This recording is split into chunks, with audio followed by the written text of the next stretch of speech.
Hello, everyone, and welcome back to the Big Brother Retrospective podcast. I'm your host, Taran Armstrong, and we are here once again to talk through another season in Big Brother history on our way to this summer's premiere of Big Brother 27.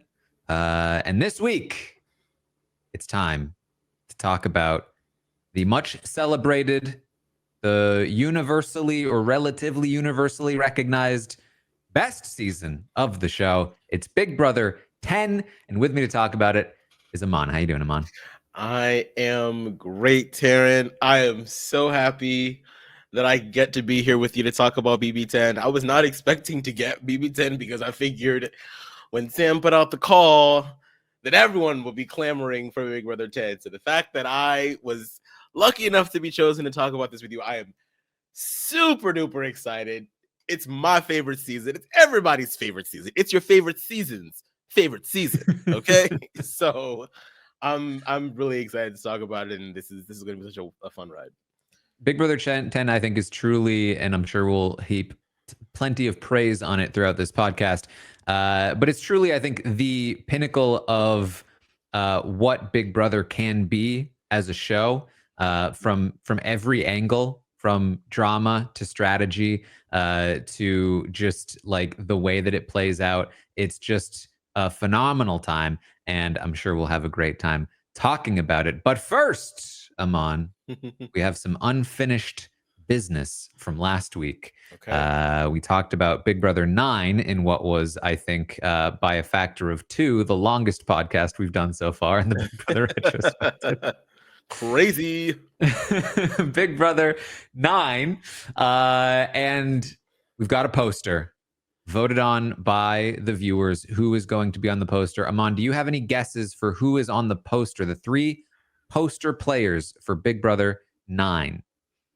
So I'm gonna assume that Adam has to be one, given that he won. I will say maybe what's her face, because I agreed with Jenny about Sheila, and then I don't know, maybe we can throw in, I don't know. I honestly don't know for the third one. I have no idea. Well, here's the poster. I think the 3 people on the poster, fairly predictable. However, the order they were in, maybe a little surprising. Okay. Sheila, number 1. Oh, wow. Crazy Okay. James, number 2. And let me tell you, it was by a mile. Crazy James. I forgot about his ass. How could I forget about him? Sheila was way far ahead of anybody else, and then Crazy James, Adam, and Sharon were all actually fairly close in the 2, 3, 4 spot. But it's going to be Crazy James number 2, A Baller number 3 there on the poster. That is Big Brother 9. Wow. Okay. I mean, I think it's pretty appropriate. You got the winner. You got the winner's adversary / love interest, and you just have the craziness in Crazy James to encapsulate the season. So I think it's mighty fair. Very appropriate, as opposed to the inappropriateness that we will be talking about soon. It's inappropriate. Oh, I'm excited to talk about this. Oh my God. Yes, Big Brother 10. Yes, Big Brother 10 airs in the summer of 2008, immediately following that winter season for season 9.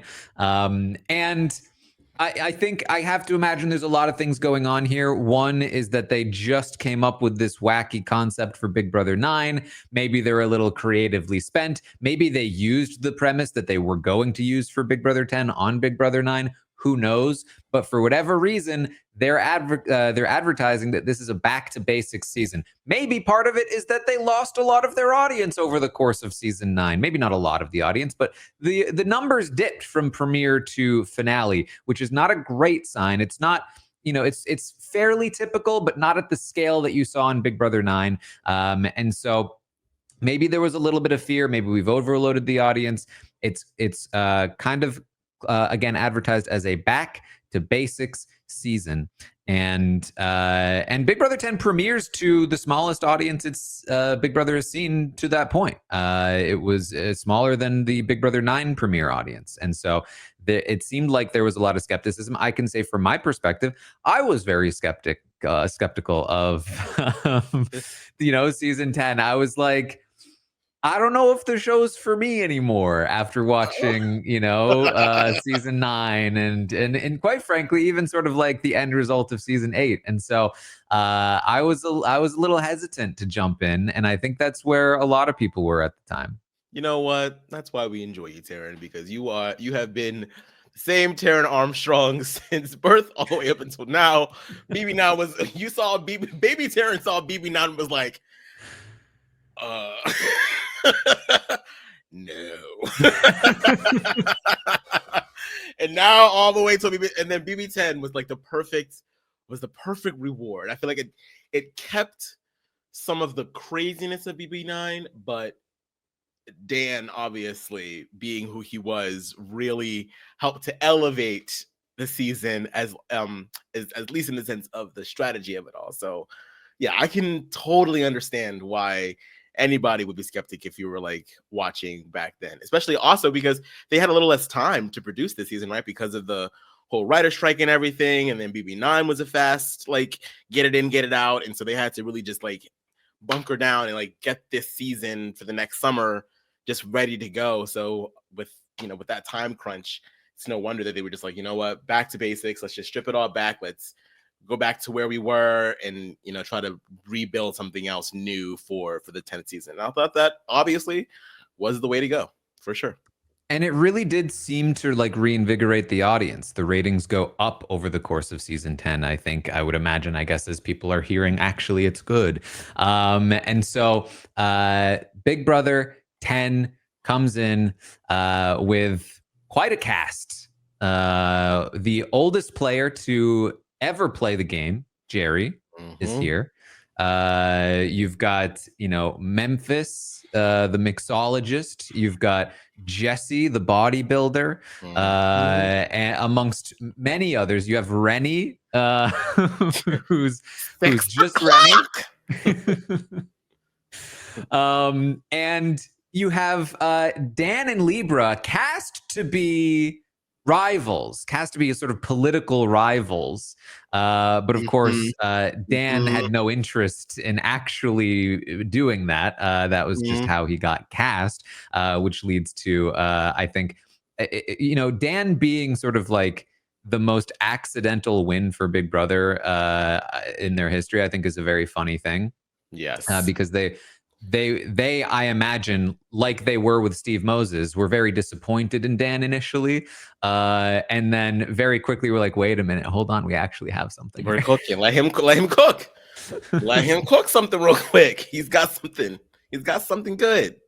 Yeah. And I love that because I feel like it forces, even casting wise, it forces the casting team to really have to not only search for new archetypes, because then of course you see the success of Dan, and then of course you want to replicate that in later seasons so that that archetype is sort of has like a spotlight on it, but it also sort of teaches them, okay, here's a guy that came into casting, totally successfully played us, and then went on to win our show.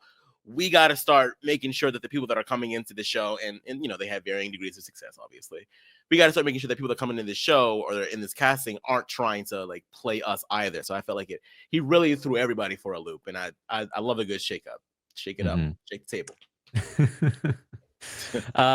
So they do have a small little twist at the start of the season, which is that the first HOH is going to be determined by first impressions, and they're going to vote essentially for that first HOH, which I think is kind of a fun idea in concept. I think that they are going to eventually learn that there are potential downsides to this. If we flash forward to season 21, that there are perhaps some reasons why you shouldn't have a first impressions vote if you have a cast makeup that is very white, and then there's, say, Ollie there sitting there alone. But ultimately, this vote goes to the oldest guy there, Jerry, which does lead to a pretty phenomenal result for the first week of Big Brother 10. Yeah, I'm not sure where I cut out. Basically, I was just comparing it to Survivor, and that we've seen this sort of like, give the power to the person that seems the most trustworthy or that seems like a leader or whatever. And yeah, they gave it to the guy that is 75 years old. Seems to be like someone with a good head on his shoulders. They didn't realize how cracked he was.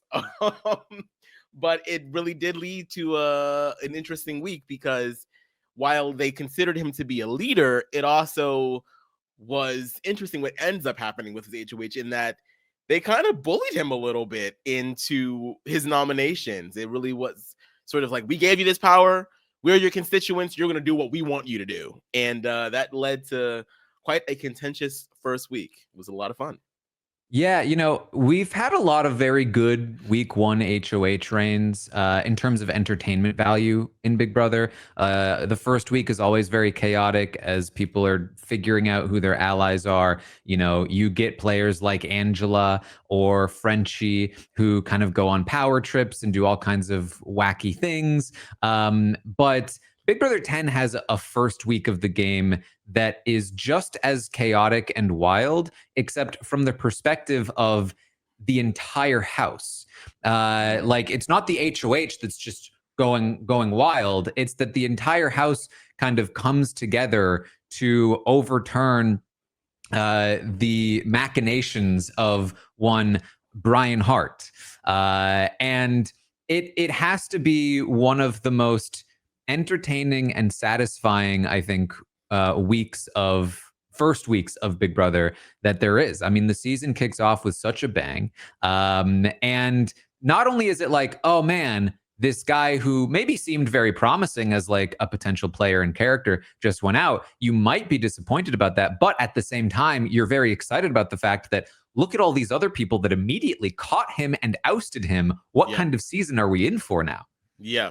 It was interesting because, they gave Jerry the power, and then this other guy in Brian sticks his head up above the crowd and decides to try to start dictating a few things in the house. And obviously, in a democracy, no one likes a dictatorship. And so that was the first little taste of, we're not going to do this season. If anybody that is perceived to be power hungry or trying to tell everybody else what to do or bully others, they gotta go. Now, it's, to Brian's defense, he did have a few allies that were, a little less amenable to seeing him leave, in Dan for one, in Steven for another. But for the most part, this was all good old fashioned. Everybody goes up to the HOH room and says, Brian, no, that's not who we want as a representative for this season. He's got to go. Get him out. Yeah. So basically how this works is that right out of the gate, Dan, Brian, and Ollie get together. They form a little bit of a trio. And they are basically trying to do a little bit of like Four Horsemen, a little bit of like that Bro Alliance. And quite frankly, might have been on the way to doing something along the lines of like a brigade that we'll see in a couple of seasons.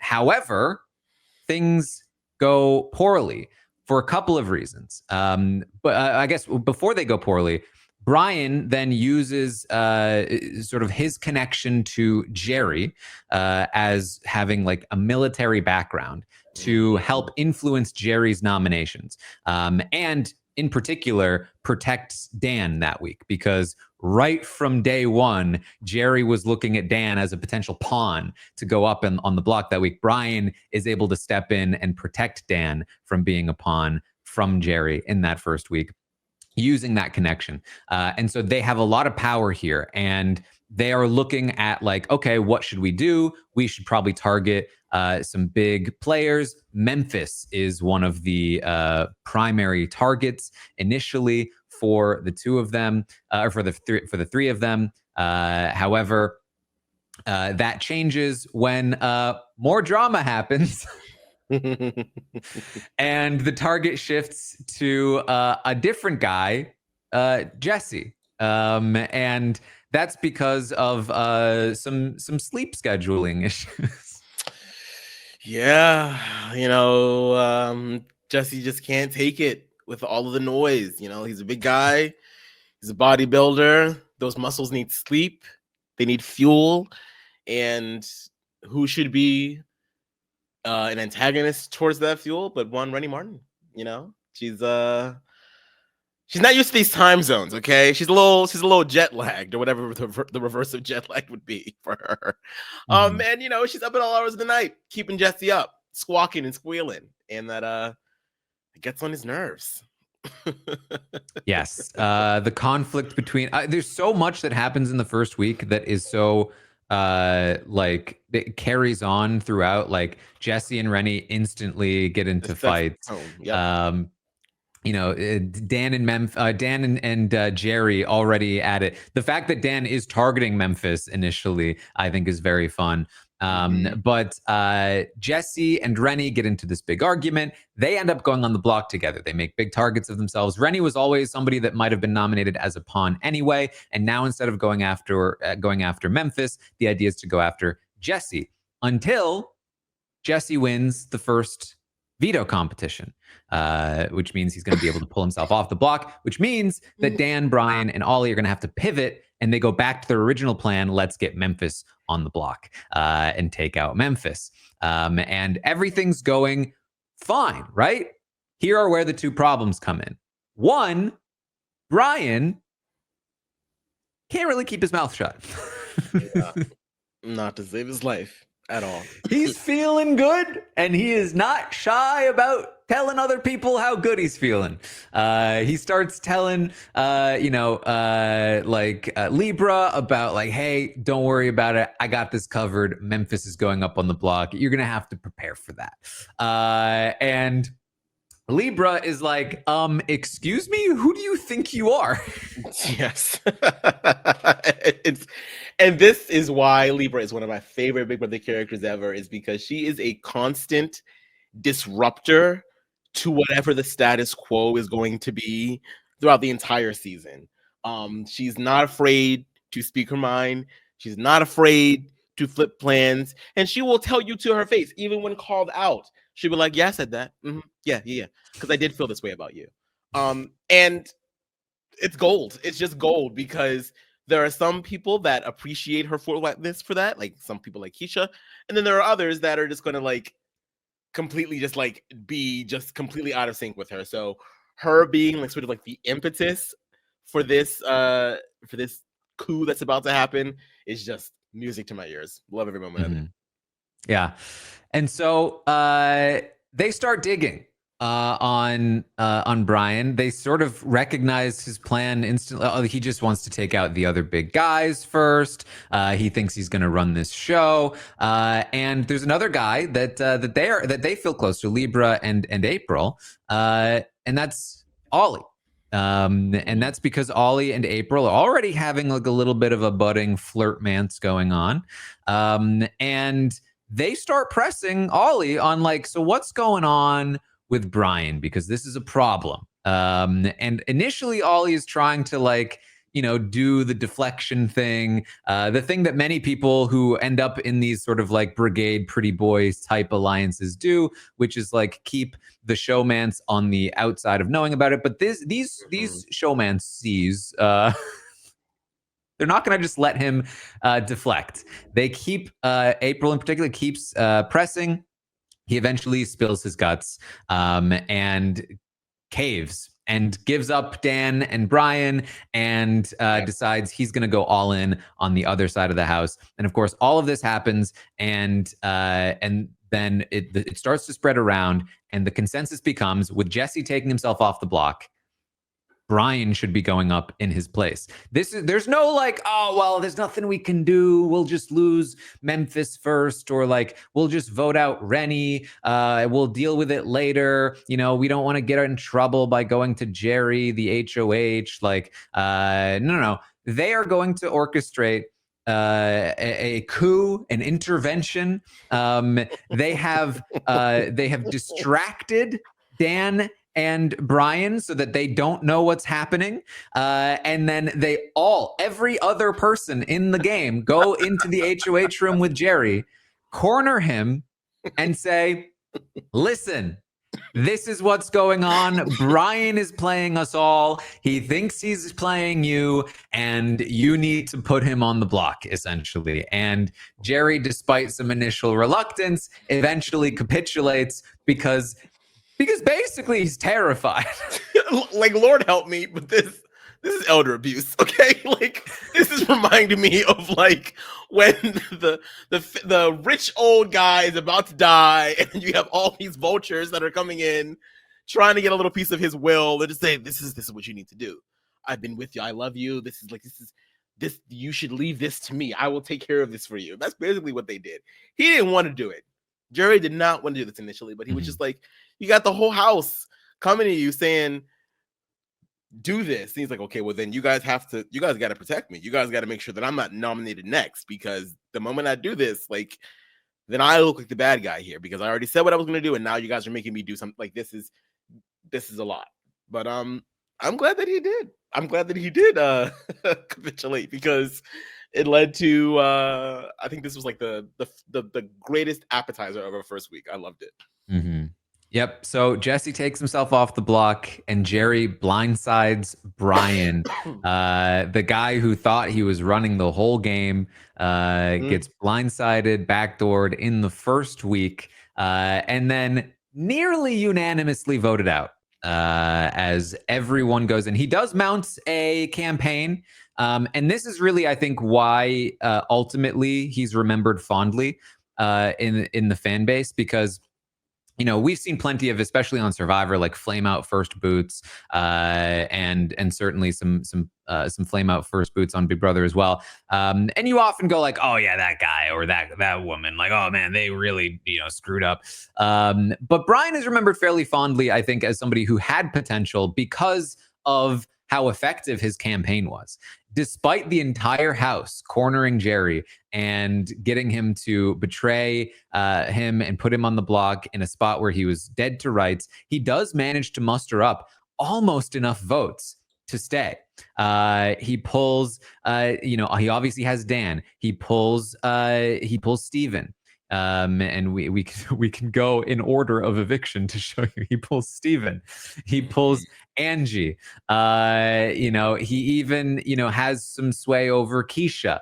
And all of a sudden it's looking like he might be able to get there, but he's just short. I think he's like a vote or two short. Everyone ends up jumping ship except for Dan, and Dan casts the sole sympathy vote for Brian to stay. Of course, I think everyone remembers Brian for his puppet shows and his campaigning.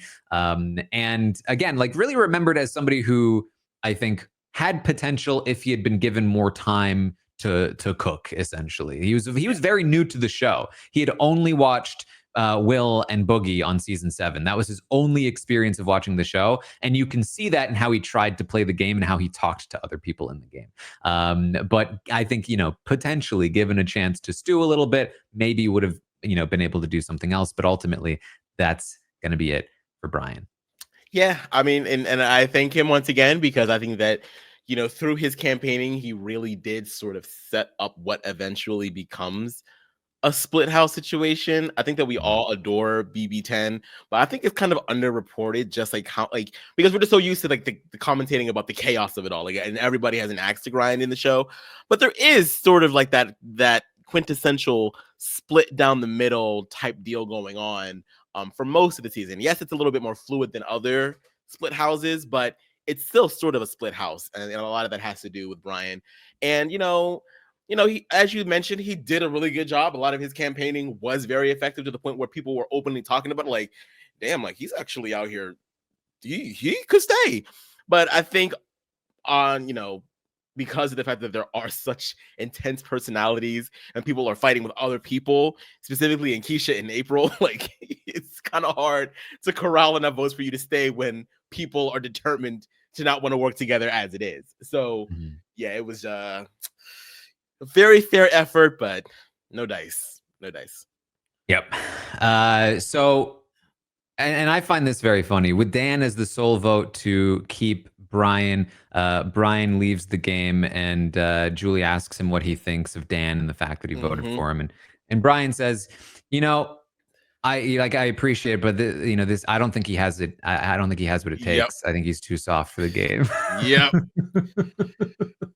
Dan's first victim. The very first. God damn. And he said Memphis had what it takes to go all the way to the end, Mhm. which is true. He Yeah. did. He just didn't, snatch the win. So Jesse wins the next HOH and kicks off the next big sort of rivalry of the season. One of the various rivalries Dan accumulates over the course of the season, as Dan leverages the fact that he was the sole vote to keep Brian as a way of being like, hey, I'm a loyal guy. I'm loyal because I was the only one that stuck my neck out and voted to keep Brian in this game. And this argument resonates with the new HOH Jesse, Mr. Pectacular. And he feels like Dan is a guy that he can pull in and use. Now that Brian is gone and that threat has been neutralized, there's still targets, that Brian has set up. People like Steven and Angie who are on the other side of the house now. They may have voted Brian out, but they had made it clear the week before that they were on his side anyway. And so, in a way, by Dan voting against the House, he becomes the most trustworthy amongst Brian's original allies, which is wild considering that he was the only one of those allies that was actually in on the strategy talks that got him in trouble in the first place. Mm-hmm. Mm-hmm. It's the art of the flip for Dan. He can really just take a very, very bad spot, and we've seen him do it time and time again. Take a really, really bad spot to be in, but make those bad things work for him in the end. Like, Mm-hmm. you are the one person to keep Ryan in the house. Everybody else jumps ship, but they still look to you as that example of, well, look what could have happened if we all would have stuck together. Like it's really good gameplay on his part. Yeah, and this is when I really started to notice Dan. Like this was the move where I was like, wait a minute, hold on. That was really smart. Because before that, all attention was on Brian. And then all of a sudden it was like, hold on, this Dan guy, what did he just pull off?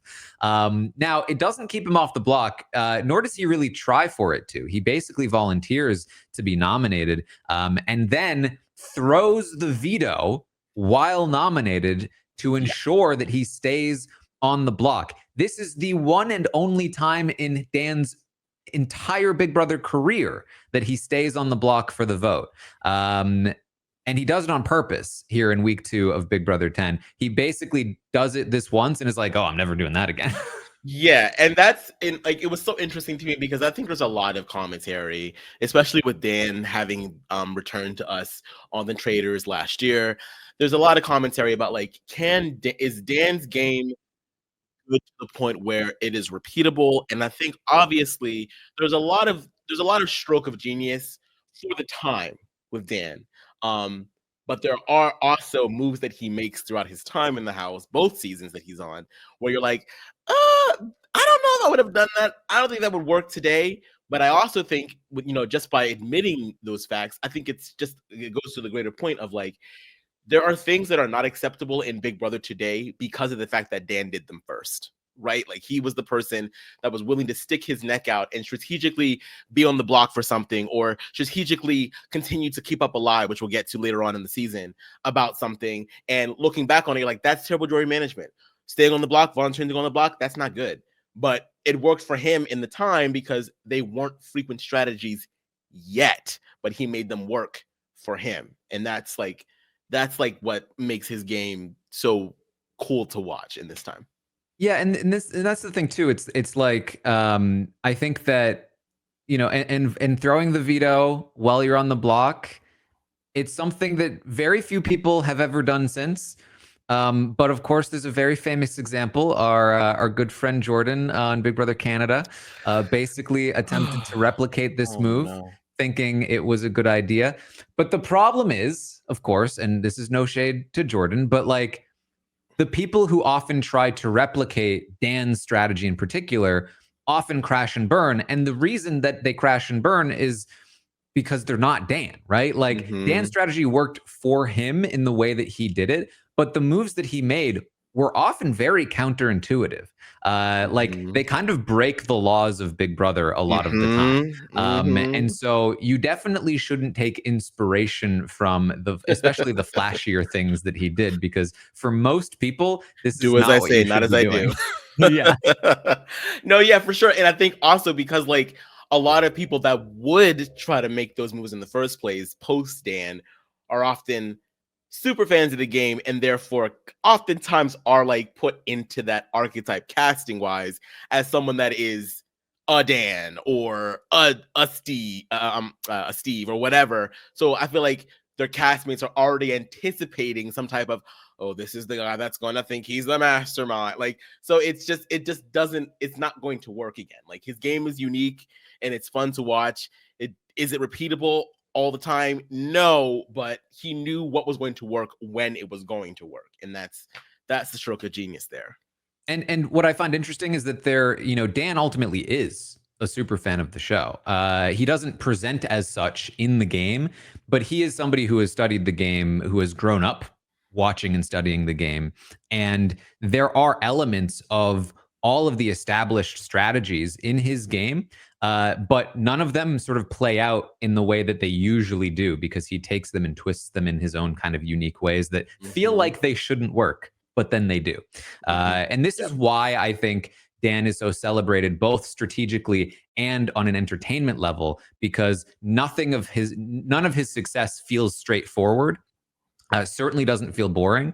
And so there's no sort of portion of the audience that's like, yeah, it's impressive, but like, I've seen it a million times, or it was impressive, but it was boring. It was like, no, that was flashy and good. Like that's, it just sort of, I think, explain the popularity from Dan, and perhaps then the disappointment of his Traitors time, because you sort of didn't quite get either one. But I'm sure there's plenty to talk about Traitors later. So Dan and Steven on the block. Jesse, they're easy nominations. Dan basically volunteers.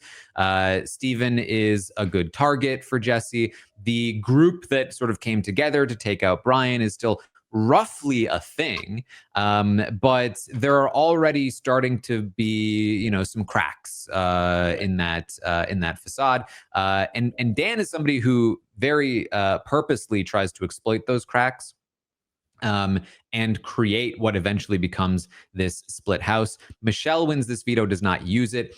Jesse and Michelle really start to bond. They become a bit of not a duo per se, but definitely a tight relationship in the game. And as I said, like the house starts to feel like it's splitting into some distinct groups. It's not quite, as I said, like down the middle like it becomes, but there are pockets of people who get along better than others and who are working with each other more than others. And eventually these pockets start to splinter and separate. Yeah, Michelle and Jesse definitely start to bond a lot more. I always wondered like where like how thin of a line it was for the two of them from like being like a bit of a show, because sometimes it did feel like Michelle was like, I kind of like him more than like, maybe.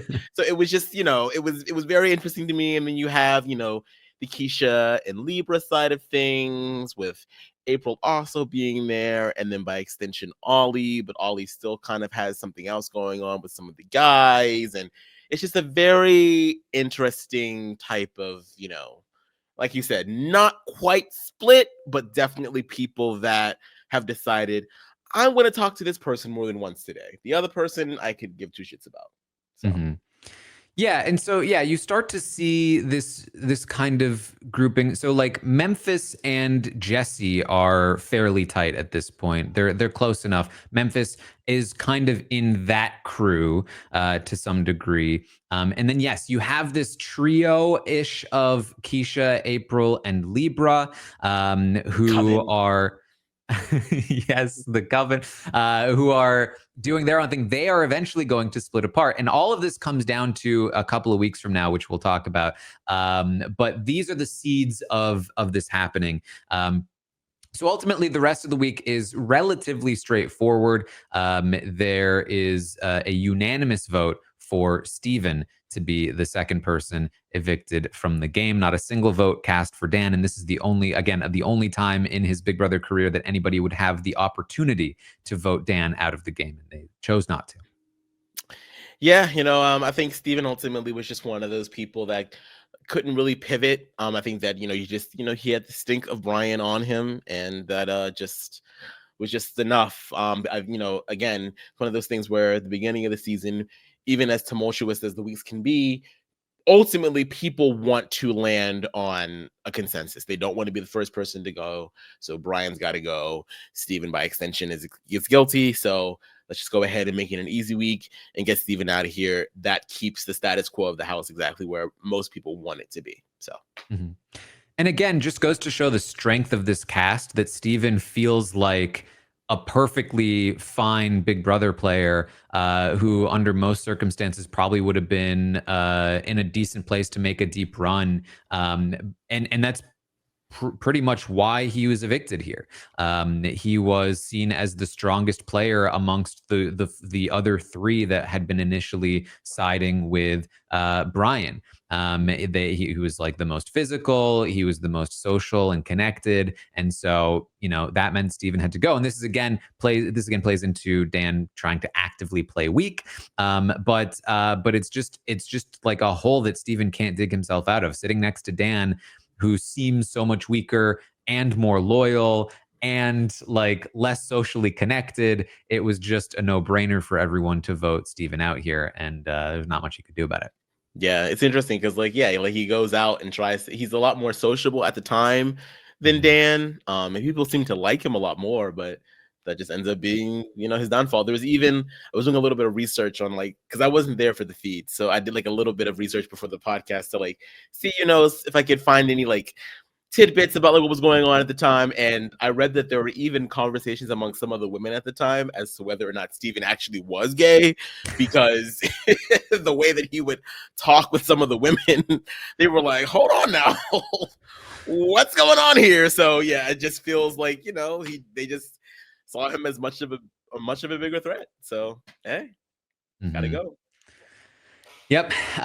So with Steven gone, we head into week 3, and that is when Keisha is going to win her first HOH. And Keisha, such an interesting player. Of course, she is eventually going to come back for Big Brother All-Stars 2 with disappointing results. But man, in Big Brother 10, she was a force for many reasons.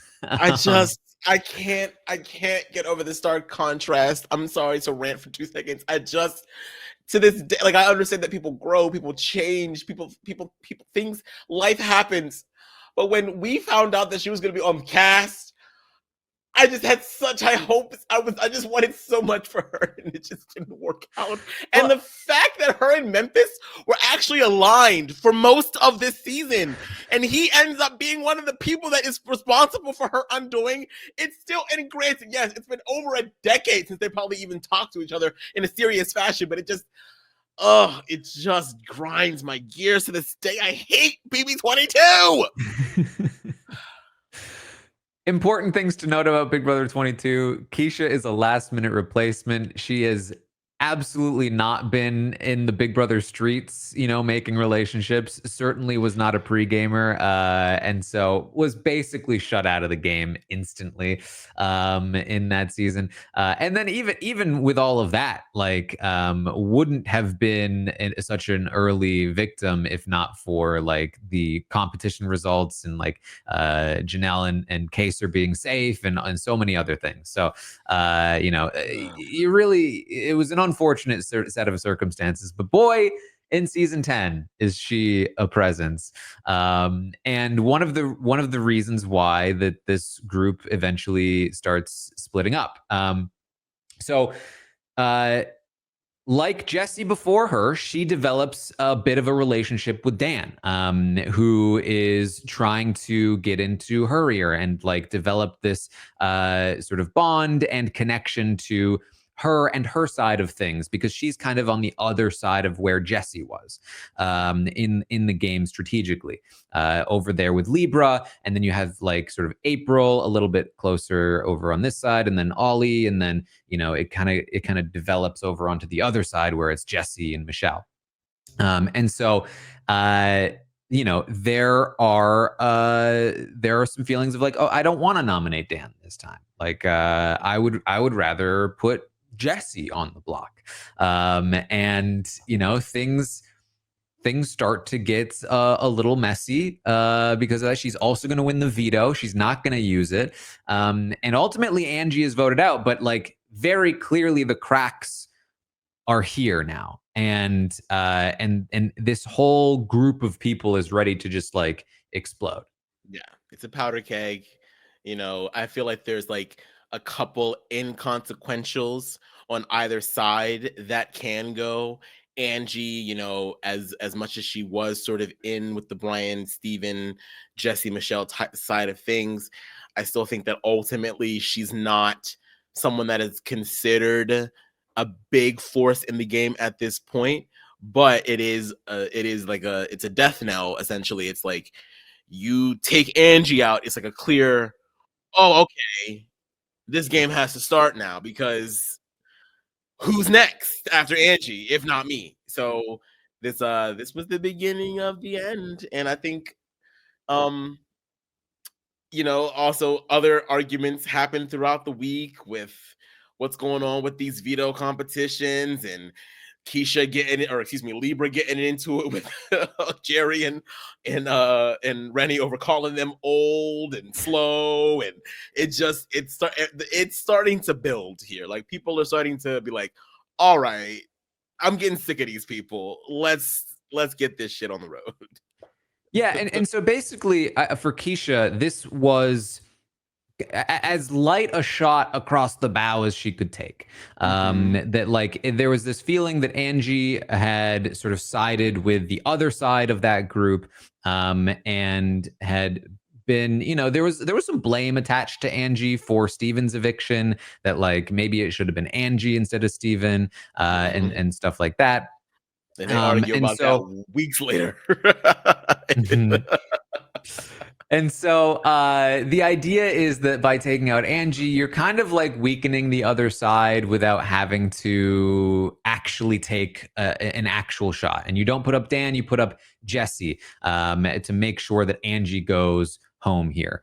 It's very much like we're gonna see the physical manifestation of this attitude with Keisha's birthday very shortly, where it's like this very fake facade of like, oh yeah, we're still all totally chill and working together, right? Like we're not declaring war. It's Angie. Remember, she was attached to Brian. Like it's not a big deal. But the reality was that they really were trying to take a bit of a shot here, and April was still on board with them at this point.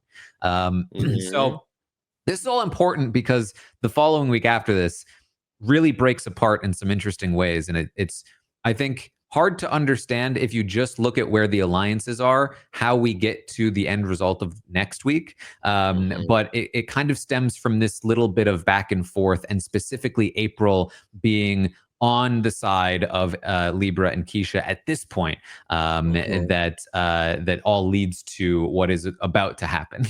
Yeah. It is. It all because I even my like as big as a fan as I am, sometimes I forget. I was like, hold on, why all of a sudden did because April was over here, and then all of a sudden a week later she's with Michelle, and they're arguing about magna cum laude. So like, what happened here? So yeah, this is, but the Coven. That's why it's one of my favorite alliances because it's just like y'all hate each other, but y'all love each other, but y'all hate each other. Like, what are y'all doing? Like, it's complete madness. And Jesse has a lot of the blame to it as well because he essentially it's during Keisha's HOH was like trying to get Keisha to use this POV and was trying to call out Libra for being the one that because they're trying to put it on Angie and Jesse's trying to put it on Libra, and it's just like it's creating like at least for April, it's creating like this big tug of war of like who do I believe because I'm hearing things about my own alliance, but also like can I trust the people that are telling me this stuff? Like it's so crunchy. I love it so much. It's so fun. Yes. So ultimately, this is it for Angie. Again, I think the two because there's really only two. I think forgotten players of the season, and I think they are Steven and Angie. Yeah. But even then, you still remember them. You still remember like, oh yeah, Brian's allies at the very least. And they were two people who, again, in probably many other seasons, are able to get into a good group of people who win a bunch of comps and like make a deep run because they're sociable and they're nice and like things like play out well for them. But in this cast, which is just full of rabid gamers and like dramatic fighters, they ultimately were kind of too normal. Yeah, that's what it comes down to. That's what it comes down to, man. Like, this is what 2008, 2009, and the gay guy being one of the more understated players in this cast. That should tell you something, okay? Because they were out here casting the gays left and right for the shock value, and the fact that he was not even you don't even think about him like that is. This season is a mess, y'all. It's a beautiful mess. Yeah. So it's after Angie's eviction that things really start to kick off because obviously, Angie is evicted unanimously. And so like because again, you could look at like the wiki for this season and be like, oh man, unanimous or near unanimous, unanimous. Geez, like this must have been a really boring start to the season. But no, there was so much happening. There were so many dramatic fights, and the strategic maneuvering was interesting. And again, of course, throughout this, you're watching Dan slowly kind of like work his way in. And this is probably the most under-edited Dan will ever be on Big Brother is these 2 weeks, or maybe this week in particular, week 3, because they don't quite know yet. Like, in the first week, he was with Brian. He's under-edited there as well. In the second week, you get his whole stuff with Jesse. He's on the block. He's throwing the veto. So he's shown a lot there. In week 3, they don't know yet that Dan is like the star of the season. And so they're just kind of like playing out everything that's happening. Dan starts to fade into the background slightly, but then we get to week 4 and he's right back to the forefront. And this is when he becomes the most focused on player of the season. And it starts with the HOH competition, which is, of course, the classic, the wall. And Dan is going to be giving his like big speech, coaching them up on the wall. There's like Rennie is up there for a while, and April is just like doing really well.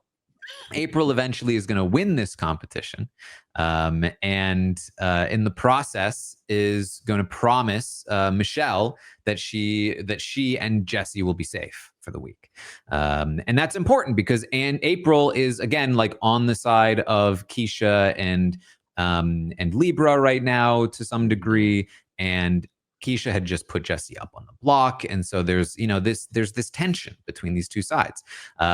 So April wins, and of course, does end up nominating Jesse, which is contentious. Yeah, I mean, she's in that position where like having the relationship with Ollie has to make her lean towards one way, but she also has to appease her coven mates. Because I mean, ultimately, I think that Jesse yes, he's a big threat. He's a big threat. He's clearly not afraid to stir the pot. He's a physical competitor. Like, it's not the worst idea in the world to nominate him, but at the same time, it does put you in this really, really nasty spot where you have to justify your actions to both sides, and you are not a Dan Giesling. You cannot rest on, oh, I just didn't know what I was doing. I've been bullied this whole time. No, because April, you've been fighting all day. Okay, you have shown that you are someone that cannot be pushed around. So if you are doing this, it has to be for a reason. Right. And so the idea here is, Jesse goes up on the block against Memphis. And again, the two of them are like working together. Memphis is kind of, a guy that you could count as a Michelle Jesse ally, but not as protected by them. Clearly, he's not quite as tight with them. And Jerry is on that side of things to some degree as well. But Memphis also has some connections to the other side of the house. He is a little bit of a little bit of a middle position there. Not quite as much as Dan is at this time, because Dan is sort of like undercover in the middle of both of these groups. They both think they have Dan at this point, and he's throwing everything, so he never has to prove his loyalty. The votes have been unanimous, so both sides think they have Dan, and because his like relationships are so like invisible, they can't even really see where they are. I mean, you have to remember, at this point in the game, Jerry thinks, I have Dan. Dan is my guy. Like we've really bonded. Right. So Memphis and Jesse go up on the block, and April is in a position where she is like, well, I did promise Jesse safety. We should be voting out Memphis.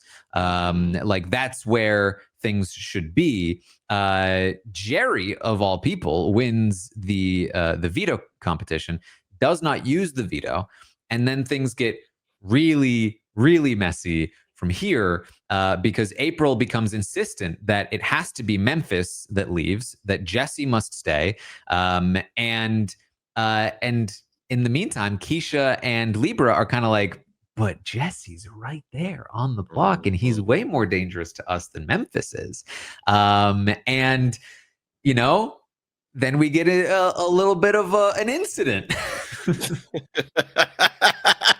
A little bit of an incident it was. Yes, it was. Keisha's 30th birthday, baby. Keisha's 30th birthday. We love it. We love it. I'm pretty sure Aman can recite this entire thing from memory. So, oh man, you want to bring it to people, but when it's brought to you, you go, oh, okay. I'm tired of you, Jesse. It's over, Jesse. I know exactly what I said, and I told it to April, and you running in here back and forth. It's over. It's over. It's over and out.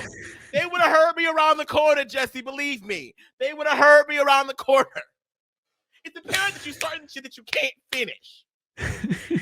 Conversation ended. Oh boy. They were singing happy birthday to Keisha. I know exactly what I said. I said it. Yeah. Because your ear wasn't at the door like probably normal. So this is widely considered to be the best fight in Big Brother history, and it's quite a marathon as well. Like it really, it has legs. Jesse is trying to start some stuff. He's going to overhear some conversations that he thinks that he can then bring to some other people in the house that would ultimately help him stay in the game. But of course, when he brings this information, it causes a bunch of drama to happen. And this is really the inciting cause of like cementing Keisha and Libra against Jesse and for Memphis, while at the same time kind of cementing Jesse, for April to want Jesse to stay. Like Jesse's causing all this drama, and there was like there's a little bit of talk, a little bit of gossip happening between the coven members, and the mistrust that's kind of been building up over the course of the last couple of weeks kind of all bubbles out, and it all comes out. It all comes out in one big argument, and it happens to be on somebody's birthday. Yeah, Jesse did a good job here. I mean, I must say. I mean, I think that he was observant enough to know that there is dissent within this power structure with Keisha and Libra and April, and went ahead and told April that Keisha and Libra were talking shit. And then because April is pardon me, because April is who she is, she goes to Libra and April and says, "This is what I heard. By the way, Jesse said it." And then it just erupts. It erupts. And Jesse was this close to surviving that vote. He really was. But of course, America's vote, America's player in Dan had to vote him out. And so I just wonder what this season looks like had that not happened. Had Jesse stayed in that house after that big ass blow up. Oh my God. Oh my God. So here's what happens, right? With the lines are, again, the cracks are already starting to form in the coven. April is really starting to feel like she can work with Michelle and Jesse. She made that deal with them, and she wants to keep Jesse safe. She wants Memphis gone. She doesn't have as good a relationship with Memphis. In the meantime, Keisha and Libra are feeling like we do have a better relationship with Memphis than we do Jesse. Jesse is a bigger threat, and so already they're starting to have those conversations about like, what are we doing with April? And then of course, Jesse is able to overhear some of this. He blows it up, and they get into this massive argument, and it splits the house. It makes these cracks form into like big, chasms. And all of a sudden the vote is split because Keisha and Libra and Rennie all want Jesse to go, and they want Memphis to stay. But Michelle and Jerry and Ollie want Jesse to stay and for Memphis to go. And just like that, it's 3 votes for Jesse to leave, 3 votes for Memphis to leave. And wouldn't you know it, who's left in the middle? One Dan Giesling, who both sides feel confident they have on board. Woo! And to make matters worse, as Aman implies, Dan is not even in control of his vote this week, because after the between him doing the whole thing with Jesse, like being like, oh, I'm a loyal player, and then the big speech during the HOH competition, the fans are really started to warm to Dan, and they have voted for Dan to become, for 1 week, America's player. And this is already continuing to endear the audience to Dan, as he has a task to hug Jesse for an extended period of time because of, it's Jesse, and the audience doesn't like Jesse because he's a heel. And so this is, ultimately, Dan is always a vote to keep Memphis. If the audience has no say, Dan was always voting to keep Memphis.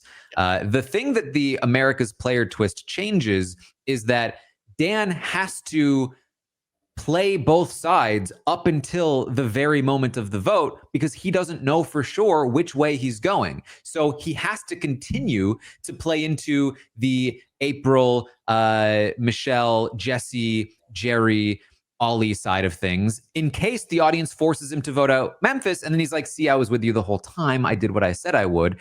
And vice versa, with Keisha and Rennie and Libra and Memphis. And so he has to, up until he walks into the diary room to vote, pretend like he's on both sides in the event that he ends up on that side.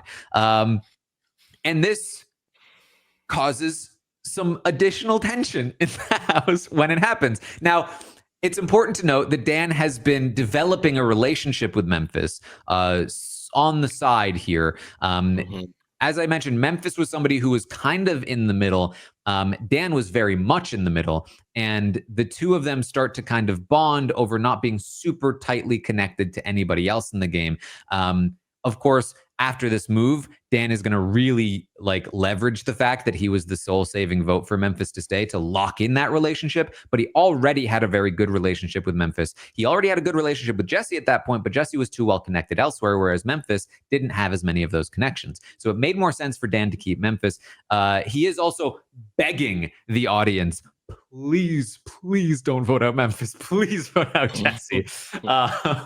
And so ultimately, they come through. But all throughout this week, you start it's not lost on both sides, even though they think, oh, well, Dan is promising us he's with us. There's a lot of hesitation. There's a lot of like, but is he? Like, this is Dan. Like, he's a loyal guy, so he's gonna stick to his word. But like, we're not that close to him. Like, and then he's talking to these other people. And you have people like Jerry, who is going, nah, don't worry about Dan. He's sworn to me. I've got Dan. Jerry feels like he's worked on Dan and he's got the relationship, and Dan is not going to break his word, and he's a loyal guy. And Jesse's like, yeah, Dan's a loyal guy. He's going to vote for me. And Dan is actually closer to Keisha and Libra and their side of things in terms of like who he would prefer to work with beyond just Memphis. And so he's promising them, and they're like, we think we trust Dan. He seems to like us, but like, hopefully it follows through. And so, of course, Dan does enter that voting booth, that diary room. He finds out that he has, in fact, cast his vote to evict Jesse, and he is very pleased. And the vote comes in. Jesse is evicted, and the rest of the house is very not pleased. Woo! Put down that Bible, put down that cross, baby. Like, they are Michelle and Jerry, Waterman and Ollie and April. Everybody is pissed as hell. And I always found it so interesting that, like, and again, this is just goes to show just like how well of a game or what good a move Dan made here, and just sort of wanting to sort of just play dead. But like, all of the fighting is going on between people that you knew you couldn't count on for a vote. Like, why are y'all mad at Keisha and Libra when y'all were just arguing over a cookie cake about Jesse? Y'all should be mad at them. Y'all knew they weren't going to vote to keep Jesse. Like, it should not be a surprise. But where is Dan? I don't know. Somewhere under a blanket. Okay. They are quite upset with Dan, and they really go in on him. But Dan has no interest in rising to any arguments. But I guess let's first finish off talking about Jesse here, because I mean, what a character. This is going to be the first of 2 appearances on the show where he is ostensibly screwed by America. The next season, it's going to be much worse than this one. But it's very funny that it happened twice. I mean, he is very good TV. Big Brother loves him, I think, for good reason. I've heard good things about his appearance on House of Villains, that he was very entertaining there as well, more recently. But you couldn't find a better spot for him to leave the game. And he is so mad at Dan after he is evicted. So mad, in fact, that I think to this day, he is about the same level of mad at Dan, if not more so. It's like, it's your word, man. It's your word. You went back on your word. You got to deal with that, man. It's your word. Like, it's just like, does he even go to church? Like, they tore Dan up over that religion. They really did. And I love the fact that there were a few people in the house that were like, "Okay, come on, y'all, it's a game. Come on, like let's take the temperature down a bit." But yeah, this is the first time that Dan really had to, I guess not the first time that he showed his cards, because he showed his cards with Brian, but like in a real way. Like, this was like Jesse as a target was just so juicy that no matter what side of it you're on, you are making a statement here. And while it necessarily wasn't all just his statement because America made him do it, it was a statement nonetheless. So, and like you said, he would have done it anyway because he wants Memphis in the house. So, yeah, this was quite the blind side. Quite the blind side. It's his first big pivot in the game. He's been playing up two main cards for the first section of this game after the first week. One is that he's a weak player. The other is that he's a loyal player. And with this move, he has now destroyed the image that he is a loyal player. And so the only thing he has left at this time to keep him safe is that he is a weak player. And he's going to immediately need that because the next winner of the HOH, immediately following Jesse's eviction, is his closest ally, Michelle, who, after winning, dedicates her win to Jesse and says, "Don't worry, I'll get him. I'm going to get them. I'm going to get them. That was for you, Jesse. I'm going to get them." All night I stayed up. I practiced I knew every single image. Yeah. So it blows up into a massive argument once again. Again, lots of heat on Dan. Dan is going to do his famous sort of like run to the bed, put a pillow over his head, like play dead kind of thing, which works because, as you mentioned, Aman, the rest of the house just continues arguing without him. And of course, Michelle comes in to talk to Dan while he's doing this, and she's like, "Why'd you do it, Dan?" And he's like, I'm sorry, I screwed up. Like, again, playing up weakness, playing up like, I've been manipulated by the other side into doing this, essentially. And it's so good because, like, the first time, he was one of the odd one out. Like, he voted to, to keep what's his face, and now it's like, okay, well, I don't want to do this anymore. So I guess I have to concede to the powers that be. I don't know what to do. This is all that I can do. And Michelle is such good TV in this moment. She's like, "Dan, why'd you do it, Dan? Dan, no, like, it's okay. It's okay. We're gonna make this work." Even after she was just out there in the living room with Jerry, ripping him a new one, saying, "Well, he's probably burning somewhere. He's burning because he got put down that Bible, put down that cross." And then you come in here and you're like, "Dan, it's okay. Dan, like, but why? Dan, why, Father Dan?" Like, it's so good. And you can see why, right? Like, the idea is that she says this too. She's like, "Dan, they used you. Like, they used you for your vote. They hung you out to dry. You are not connected to them like they are connected to each other." And that is true to some degree. The reality is that Dan kind of used them, and will continue to use them. But they none of the house sees it that way. Nobody in the house sees that he is developing this relationship to Memphis, and nobody sees that he is like able to then pivot and use Keisha's side as a shield, because even Keisha's side is like, "Oh, damn, like, Dan's taking all this heat for us. Like, we feel so bad. He did that for us. Yeah. And now he's getting, like, they're talking about his religion. Like, we feel so bad about this." And Dan is in the diary room saying, "Oh, man, this really couldn't have gone any better for me. Oh my God." Yep. It's so good. It's so good because what I love the most about Michelle is that she really was pissed at him. Like, and this goes to show just like the strength of Dan's game once again, because she was pissed off. She was mad. Her and like Jerry completely, as we'll see later on, gives him a certain moniker. That's how pissed off he was. But she was still willing to go after other people because she deemed them the real enemy, not Dan. Which is like the smart move. Except when it's Dan. Except when it's Dan. Because Dan doesn't care about anybody in the context of Big Brother except himself. And the sooner that people are to realize that, the better off you will be. Otherwise, you're going to get lulled into this reality that he constructs about being weak, about, whatever have you. And she bought it hook, line, and sinker. Like, and like you said, it's not the worst move to go after who she eventually goes after. It's not, but like you said, you're leaving Dan sitting right there.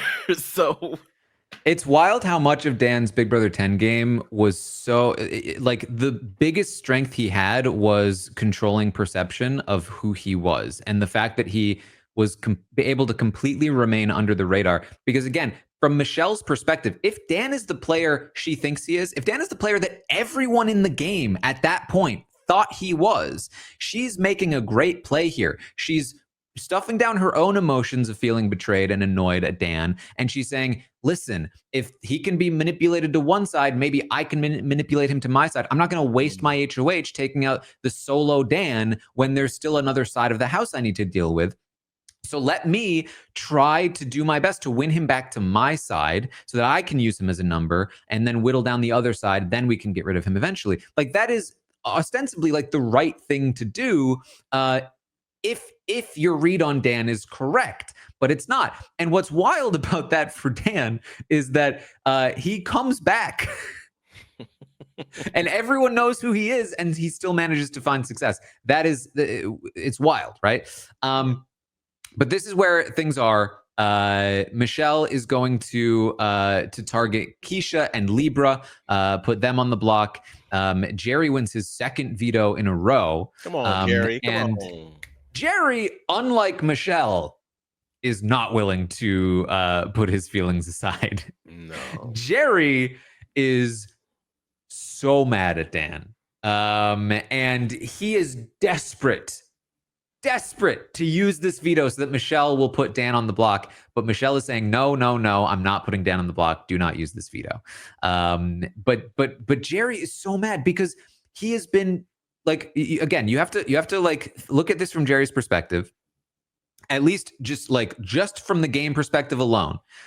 He initially felt weird about Dan from day one. He was like the Dokes to Dan's Dexter, and was like, this guy, there's something off about this guy. And he felt like he wanted to nominate Dan as a pawn initially in that first week. He's talked out of it by Brian.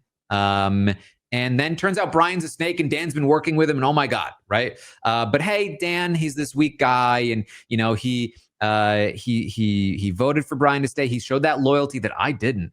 And here he is, he's saying good morning to me every day. And, like he, at the very least, he's this religious, loyal guy. I'm going to make sure he votes with us. He's promising me the vote. I'm sticking my neck out. I'm saying, don't worry, guys. I got this. This is on me. I've got Dan's vote. Then Dan doesn't follow through. He doesn't vote. This feels like a personal betrayal, a personal insult to Jerry, who like is not only betrayed by Dan, but embarrassed that he trusted Dan, that he vouched for Dan's vote. And he's been made to look like a fool. And, on top of it all is they're pissed about the religion stuff. Like, you're acting like you're this pious, like loyal, honest guy, and here you are betraying us. You know what, Dan? You are always Judas to me. You'll always be Judas in my house. You're going home. But he can't do anything about it because nobody else agrees with him. Nobody else wants Dan out this week, and so he is forced to not use the veto, and it keeps Keisha and Libra on the block. Which is so funny to me because he tells Keisha and Libra straight up, y'all would not have been my choice. Although 3 days ago, you were going to town on them both, and with low honors. Ironically, it's Jerry's vitriol that is so beneficial to Dan's position in the game, because if you're Keisha and Libra, you should be kind of annoyed. You should be kind of like, damn it, why aren't they going after Dan? But with Jerry so gung-ho about being pissed at Dan and people still feeling bad about that, like, dude, Jerry, you went too far, man. Like, you have Keisha and Libra sitting on the block and feeling bad for Dan, who's off the block. It's giving very much BB20 when Tyler got nominated by the hacker. It's giving very much that. It's just like you said, just perception is everything in the Big Brother house. Perception is reality. And if you are the master of how you are perceived, it's, the best offense is good defense, right? So I just think that, yeah, it's just he wanted to respect Michelle's wishes. He knew that he didn't really have anybody else to back him up because everyone, no matter what side you're on, it's either they manipulated Dan, so it's not his fault, or I manipulated Dan, so it's not his fault. So it's just like you know, either way, he is manipulatable. So we can save him for another day. Just keep Keisha and Libra on that block, and let's just keep it pushing. And this is a brutal result for Libra because she has been a massive force in the game. Yeah. Has been a huge driver of strategy, was the reason that the entire house flipped on Brian in the first place, and is a really strong player and makes significant leeway for her campaign. Starts getting the other side of the house wanting to keep her over Keisha. And once again, it kind of comes down to Dan, as they're all of a sudden once again being like, so Dan, we kind of need your vote if we want to keep Libra. And unfortunately for Libra, Dan was closer to Keisha, and of course saw a way forward with Keisha in the game that made a lot of sense for him. And so without Dan's support, Libra is not able to stay in the game, and is ultimately evicted unanimously because they knew they didn't have the numbers. But that's going to be it for Libra. Gone too soon, but that's how you kind of feel about most players, but especially Libra. Yeah, for sure. Players in this season, I should say. Almost everyone, when they go, it's like, damn, like I just want a little bit more. Just give me a little bit more. And Michelle she was a dog with a bone when it came to Libra as well, because as you mentioned, like Libra was a driving force behind a lot of what was going on in the house. And they have another big ass fight one night. Keisha, or not Keisha. Keisha was in the DR at the time. Her and Libra and Michelle, Libra, and April had a fight about the whole Angie thing again, about the whole Steven thing again, and who was responsible for that. And Michelle's whole point was that every time you have a target, Libra, that person goes home. You are the person that is in control. And Libra is like, girl, like, you were giving me a lot of credit. I am not the only one that did this. You're making it seem like it was just me. It wasn't just me. Everybody else had to vote. I can't control everybody's votes. But Michelle was just like, nah, nope, because you're the most vocal. And to a degree, Michelle was right. Like, Libra was not afraid to talk about who she wanted out and when she wanted them out. And those people did go home. Was it all Libra? No. But was she the impetus a lot of the time? Yeah. So, gotta go, sweetheart, gotta go. But I was sad to see her go. Libra remains one of my favorite people to play Big Brother ever. She's so fun to watch. So fun. Libra is absolutely somebody I wish we had seen back and that I hope we will someday see back. But she's also the kind of person that's like, she's probably too successful and good for the show. Yeah, she's so done with this shit. She is like, all right, that was a time. I had my moment. I'm good. So that's it for Libra. It's gonna be Rennie that wins the next HOH. And now, again, throughout all of this, I should mention that behind the scenes, Dan and Memphis have been talking a lot. Now, they'd been bonding even before the vote to keep Memphis, but especially after the vote to keep Memphis. They kept this under wraps so that nobody really saw this happening. But they were like, Memphis in particular felt the worst, I think, for Dan, because for him, it was like, Dan stuck his neck out for me. Now he's taking all this heat. And he was like in the diary room, like, this is so stupid. I can't believe they're going after his religion. Like, this is so annoying.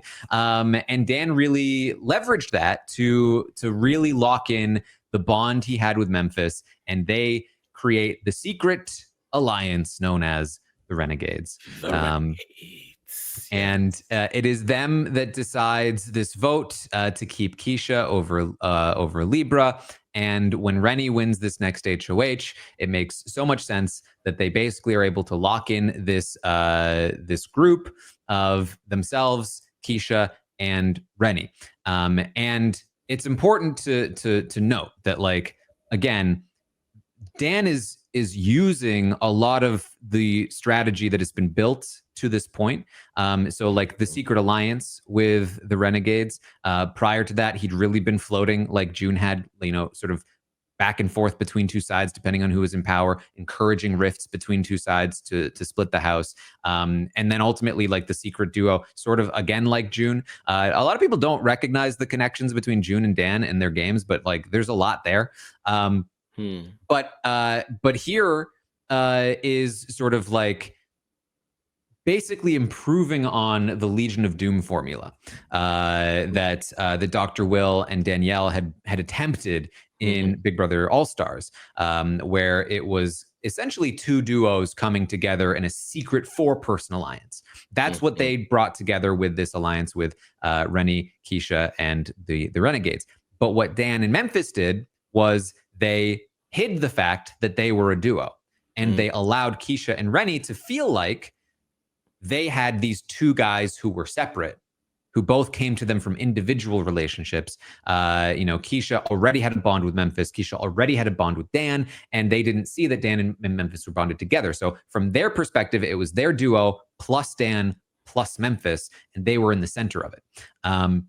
Which let them feel very, very comfortable going deep with these two guys. And outside of that, they kept the 4 of them a secret from the other side of the house in the first place. You knew that Keisha and Rennie were tight. You kind of knew that Memphis was attached to them to some degree, but Memphis was also close to Michelle still. Remember, Memphis had nothing to do with the Jesse vote. He was voted on the block. They voted for him to stay.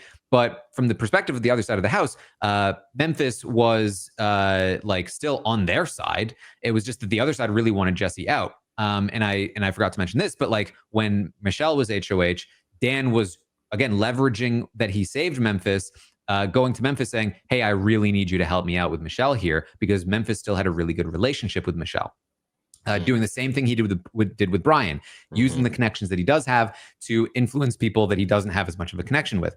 And so all of this is happening, and these 4 are able to have this loose, this tight group that is secret, and then they have a secret structure within the group. And Rennie wins this next HOH. She is going to put April and Jerry on the block. Dan is going to win the veto, and they're going to send April out the door. That is going to be the end of April. And I was it this week? One of the weeks, maybe it was earlier on that Jerry falls in the pool. But I feel like it might have been the next week. I can't remember for sure. It was around this time. You're definitely right that it's like around this time. I can't remember for sure because I just watched, a classic. I did very classic moment.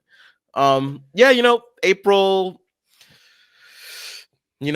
sort of served the purpose that she had at the time being. I think she's one of those people that, the Memphis, Dan, Jerry side of things saw as like a means to an end for a moment, but then like once she did what she needed to do in terms of like trying to defend Jesse, that was kind of it for her. And on top of the fact that, she's in a showmance with Ollie, so breaking them up at some point had to be done. So very appropriate that she leaves right after Libra. That was very fun for me. So yeah, and she was the one that Rennie really wanted out this week. She was, kind of like, and I can see why. I think she's probably the most powerful feeling figure on the other side at this point.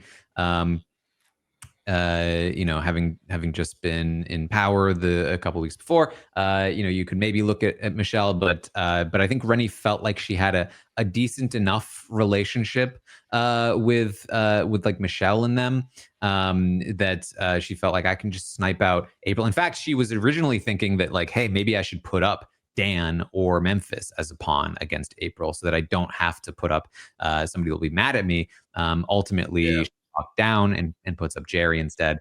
And of course, that's going to be it for April, who, especially up against, Jerry is not really in a spot where she can stay. Dan does also, of course, debate using this veto to get Jerry off the block. I think Dan has that sort of like showman sort of gene where he thinks it would be really funny if he vetoes Jerry off the block after everything, and get Ollie up on the block, so that it's Ollie in April. Something to remember about Dan, especially in this season, is that like he never forgot that first week, and the fact that Ollie betrayed them. He really felt like he could trust Ollie. And this is maybe one of his like biggest misreads that, in his Big Brother career, that he really thought that Ollie was like a trustworthy guy that would not betray them, to the point where after Brian is nominated by Jerry, he goes, I thought you would do it to me, man, not Ollie. Yeah. So Dan would love for Ollie to go up here, but yeah. Libra felt similarly about Ollie too, because I remember when that whole blow up happened after the whole like Jesse blindside, and he has the misfortunate choice of calling Libra a scallywag and a hoe. I remember Libra talking to him later on and being like, I expected the rest of them to come after me like that, but never you. What was that about? That was crazy. So I guess Ollie just comes off as a trustworthy guy. What can I say? Well, that of course brings us to the next endurance competition, and it's another classic because it's going to come down to Ollie versus Dan, and they're both hanging up there, swinging around, and Dan is going to make a deal with Ollie. The deal is, oh, dear Lord, if you drop and let me become the HOH, I will allow you to choose the nominees. And a little bit of a Jennifer Kaser kind of deal being made. And for some reason, Ollie feels like this will work out. Now, the reason is that Ollie doesn't know how close Dan is with Memphis. Ollie doesn't know how close Dan is with Keisha and Rennie. In Ollie's mind, Dan is still on his own, just a rogue element. And even though he, betrayed them when he voted Jesse out, and Jerry was really pissed about that, he still had this reputation for like sticking to his word. He never really I don't think Ollie felt like Dan specifically betrayed him or lied to him in that spot. And so there was this idea that there's reason to believe that Dan would follow through on this. Ollie feels very confident that he's like, I might not be wearing the key around my neck, but I'm the real HOH this week. Yeah, it was just it's so weird for me with Ollie, because like your girlfriend just got voted out. Like, you were not in the position to not want to win something, and you could have won that HOH. Like, you were sitting pretty. Y'all could have gone on for hours on those little balls. Like, it was, I don't understand it. But then again, this is like what we were saying at the top of the show, just about how some of these tactics that Dan will use, maybe they don't necessarily work nowadays in Big Brother, but at the time, he knew who he was talking to and how to talk to them and what was going to work. And promising Ollie a nomination is enough for him. And of course, Ollie's first thing is to say, I want Memphis on the block, not knowing at all about any of the relationships that Dan has. Mm-hmm. Yeah, it's wild. And this is like another point where Dan has to pivot in the perception. He actually says in the diary room, like, this playing weak stuff, it's played out. It's time to change tactics. He had won the veto before. He's desperate to win this HOH now. It's time to start winning things. It's the end game. And he knew that so, that point, like by winning shit, like you can no longer continue to be weak. Like no one's gonna buy that anymore. You have to exactly. start. So I think what's very funny about this is that, like, you really expect Ollie to immediately get burned, just like Kaser was, just like pretty much anybody who's ever made a deal on the wall they're just always immediately burned by it. But in this instance, Ollie feels good even through the nominations, because Dan does nominate Memphis up next to Jerry. Yes, he does. And this is, again, another one of those moves that's like, I would never in a million years advocate that you do this. Do not nominate your ally. Nominating your ally. Huh? And Memphis, like, yes, obviously he wasn't happy, but even in that, you got nominated by Dan, right? Like you got nominated by your renegade, your renegade brother, and you still went along with whatever plan Dan had set forth in front of you because you still trusted him even after being nominated. It's just like, what is going on? Memphis is nominated 3 times in Big Brother 10. 2 of them were by Dan.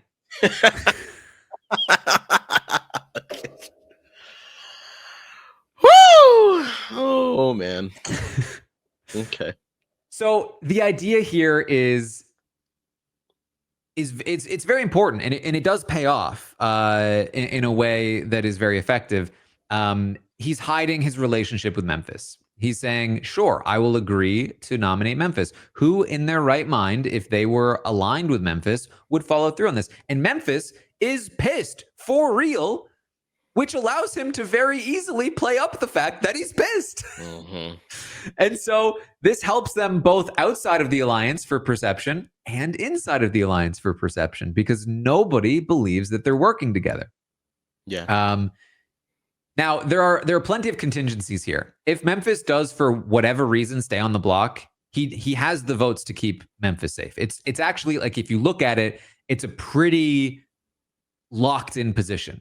Something would have to go very, very wrong for Memphis to leave, because even if the nominations stay the same, or if Jerry wins the veto, whatever the case may be, he should always have Keisha and Rennie as votes to keep Memphis. And he should always then be able to break any tie to evict whoever Memphis is sitting next to. So the risks here aren't actually that big, but it's still a move that's like, why would you ever take such a risk? And it's for greater payoff later down the line. Memphis ends up winning the veto, negating having to do any of that. And this is when Dan really gets wild, because now that Memphis is safe, he goes back to Ollie and he says, oh, Ollie, I mean, I did what you wanted. Now Memphis won the veto. What should we do? Who do you want me to nominate? And of course, Ollie is now like, well, I want you to nominate Keisha. And so Dan is, of course, able to go back to Keisha and be like, man, Ollie wants me to nominate you. Yeah. Yeah. And through that, he then orchestrates what is known as replacement nominee roulette, where he is going to go around the circle at the veto ceremony and ask everyone who they would like to see nominated.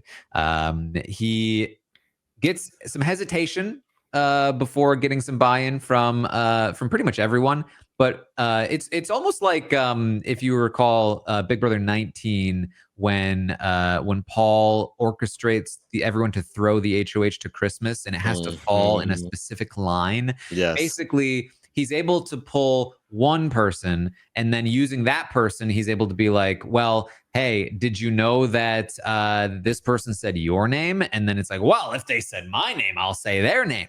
And so he gets this to happen. and he plays replacement nominee roulette as he prepares to blindside Michelle in the veto ceremony. Yeah, it's shades of the BB19 Paul HOH. It's shades of Tim Dormer and BB Can 4. It's just, and at least the only person in the edited cut, because again, I wasn't there for feeds. The only person that seemed to call him out on his BS was Rennie. That was like, this is a cop out. You are basically trying to make it seem like we are the ones that are doing these nominations instead of you. And still at the end of that conversation, she's like, okay, fine, I'll do it. I'll say whatever name that you want me to say. Because again, while this is not a repeatable strategy at all, in the moment it works, because what else are they going to do? This is the first time that someone has like really tried to play the game in this fashion. And I think in their minds back then, it's like, well, you're HOH, so whatever you say goes. So I don't want to be the one that goes home. So I'm just going to go ahead and play your game. And it's like, you don't have to, but I guess in their minds, it's easier to do so that they are not the one that goes up. And it's just the perfect ammo to send whomever Dan wants to send home. And he gives this big speech about playing games and gambling, and you better know who's playing for you. Michelle goes sit on the block, drops a bomb, walks away in slow-mo, putting on his shades. And the house erupts again. They're pissed. Ollie's pissed. Michelle is pissed. Like, what? Why me? And this is the thing too. Like, and it's like a fairly simple thing, but like Michelle is at least a little bit annoyed with Ollie. Like, why am I getting this on when it's Ollie's fault? And they're mad, and Dan just leaves, as he does, which means they're ending up arguing with Keisha and Rennie over this. And they're like, how could you? Did you know Dan made a deal and he didn't follow through on the deal? And Keisha's just like, why am I supposed to be mad about that? If he followed through on the deal, you wanted me nominated. Yeah, but he's a liar. Yeah. And I'm glad that Ollie, like, again, because it was Rennie first, and then after the fact, Ollie was like trying to like get Dan in on the conversation. Like, you lied to me. You like, we had a deal and you went back on that deal. And Dan's like, I just don't feel like I should need to talk about this right now. He's like, no, where are you going, Dan? Where you going? They continue to argue with one another. Like, it's just like they need to get it out. They need to argue with someone. And if Dan refuses to engage, they end up arguing with someone else. It's wild that this strategy isn't utilized more often, because I think it's very effective. It's just divide and conquer. Yeah. Tried and true, baby. So Michelle ends up voted out here by a vote of 3-1. Memphis, Keisha, and Rennie against Ollie's sole vote to keep Jerry, or to evict Jerry, I should say. And this is immediately followed up by a double eviction, where Keisha wins the HOH in a very clutch win, nominates Jerry and Ollie. Dan wins the veto, and Ollie is going to follow behind Michelle right back to back. Yep. Yeah, very this was a perfect week for Dan, because you're able to get out the guy that you just screwed over the same week that you screw over Michelle. Very clutch. Him and Memphis managed to stay off and stay in the house. It's just it's just very lucky that it pans out this way for them. Yeah, I mean, it was a big gamble, because there was that other side of the house that he needed to break through. He had such a good setup with this group of 4. He takes out Michelle as probably their strongest competitor left. Ollie hasn't really won anything to this point. Michelle has, and he's just banking on the fact that Ollie is not going to win this next one. If Ollie does win this next one, he of course has outs between the veto and the vote. He has a few different outs, but it's definitely probably the biggest break that Dan has in the season, that this double eviction goes the way he wants, even though the odds were still in his favor here in the first place. But that's it for Michelle and Ollie, two very entertaining cast members for different reasons. And Michelle, again, another player I can't believe hasn't been back. Just so good. Her wearing the unitard after her vacation is stolen from her by Libra. Her being pissed about Jesse's eviction. Told the cameras that Libra deserved to have her kids taken away because she went back on her word and stole the damn vacation from her. To this day, I still can't. Like, girl, you're on Big Brother. You thought that someone wasn't going to want to take the vacation instead of like whatever punishment they had. Like, what are you like? Michelle is just so and her heavy ass, thick ass Boston accent just made everything that came out of her mouth that much more satisfying. It's just, she was truly a character. Loved her to bits for sure. So classic stuff from Michelle. Ollie, we've talked plenty about, but definitely served his purpose in the season. And let me tell you something about Ollie and April. Now, I knew that they were getting down in the house. I knew that. There's a bit of it on, if you search hard enough, you'll find a little bit of footage. What I didn't know, and so researching for this podcast, is how frequent that getting down was. Okay? And how close to other people, specifically Jerry, that they were doing it. They were like rabbits. Like I had no idea. Now, I'm not naive enough to believe that it was just one time, but when I was going through those live feed updates and I just kept seeing they needed their own section of Jerry and Ollie are at it, or not Jerry, excuse me. April and Ollie are at it again. Like, goddamn, these two could not keep their hands to themselves. It was crazy. Woo.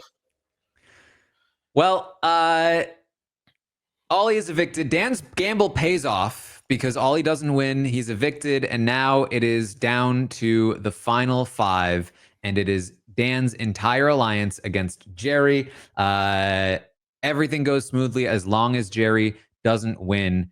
But of course, things do not break Dan's way this time. In general, competition outcomes are not going to be Dan's favorite thing, as he draws the one.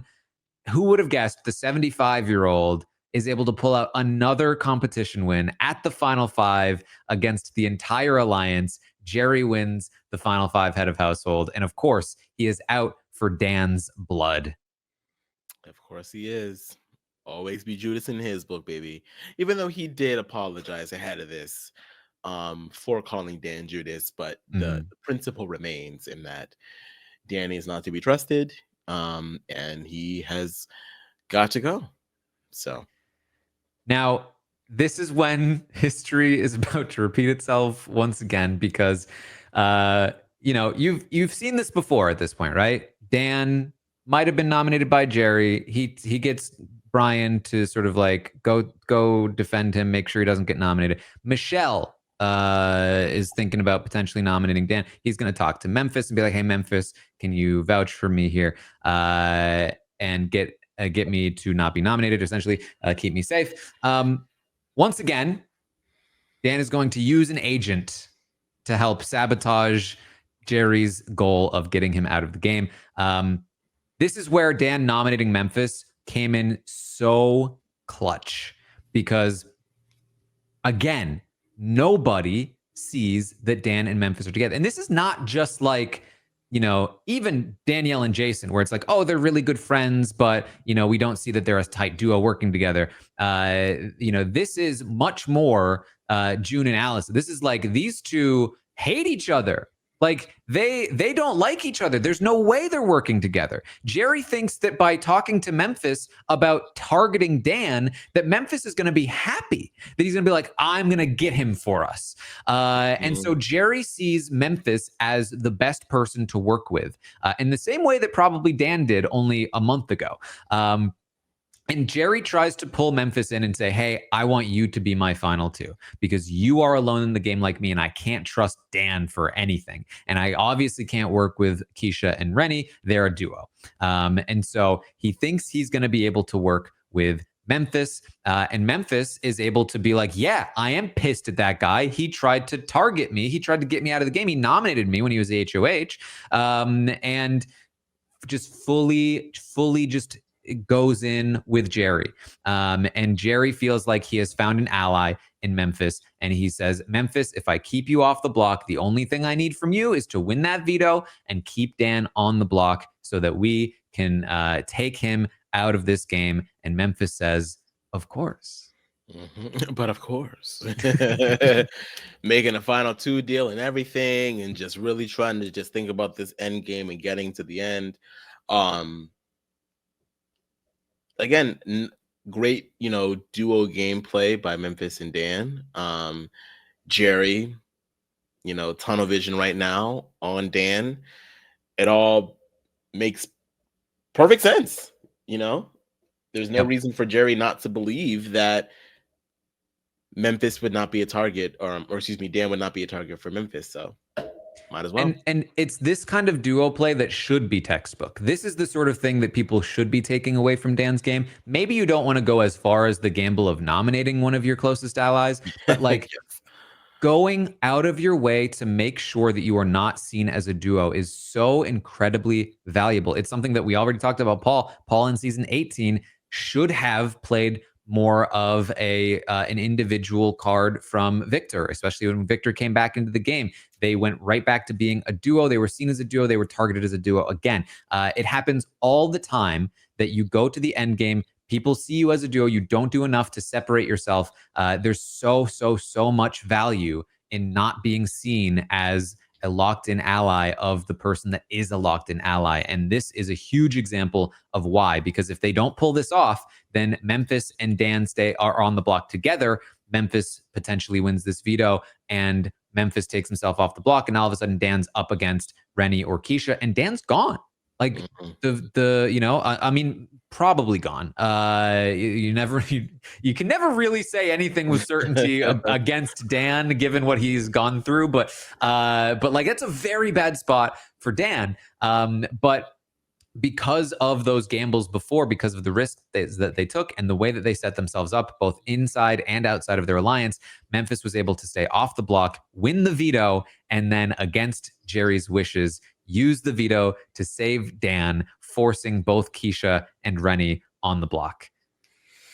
Yeah, I agree with you. I think it is sort of underutilized these days about people trying to hide alliances. I think that a lot of modern Big Brother players just automatically are like, oh, well, it's hard to hide this relationship that I have with you. People are going to know about it. So we might as well just be out in the open about it. I don't think that you need to do that. Like, I think it's a combination of people that are unwilling to make connections with people that they don't necessarily feel comfortable with at first. And it's also just people want to hang around the people that they have deemed as friends. And that's great and everything, but like if you're interested in winning, or if you're interested in setting up a dynamic in which you can have plausible deniability, it is best for you to try to create relationships with other people so that there is this space for you to be like, yeah, no, screw that guy. We're not together, even though y'all were just haha and kikiing last night.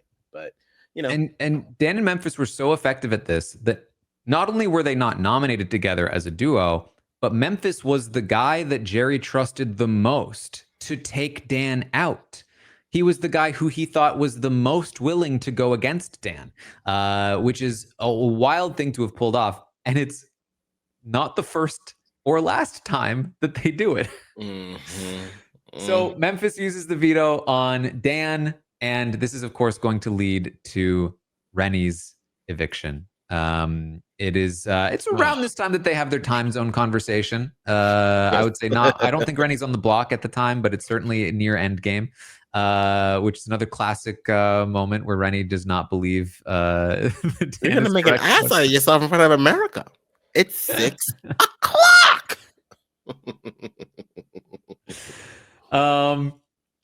It's basically Dan and Memphis's choice between Keisha and Rennie.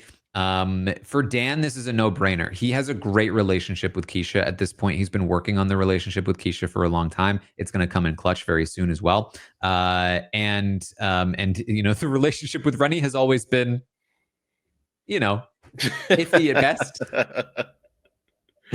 She's at 6 p.m. He's at 3 p.m. Like, it's, Yeah.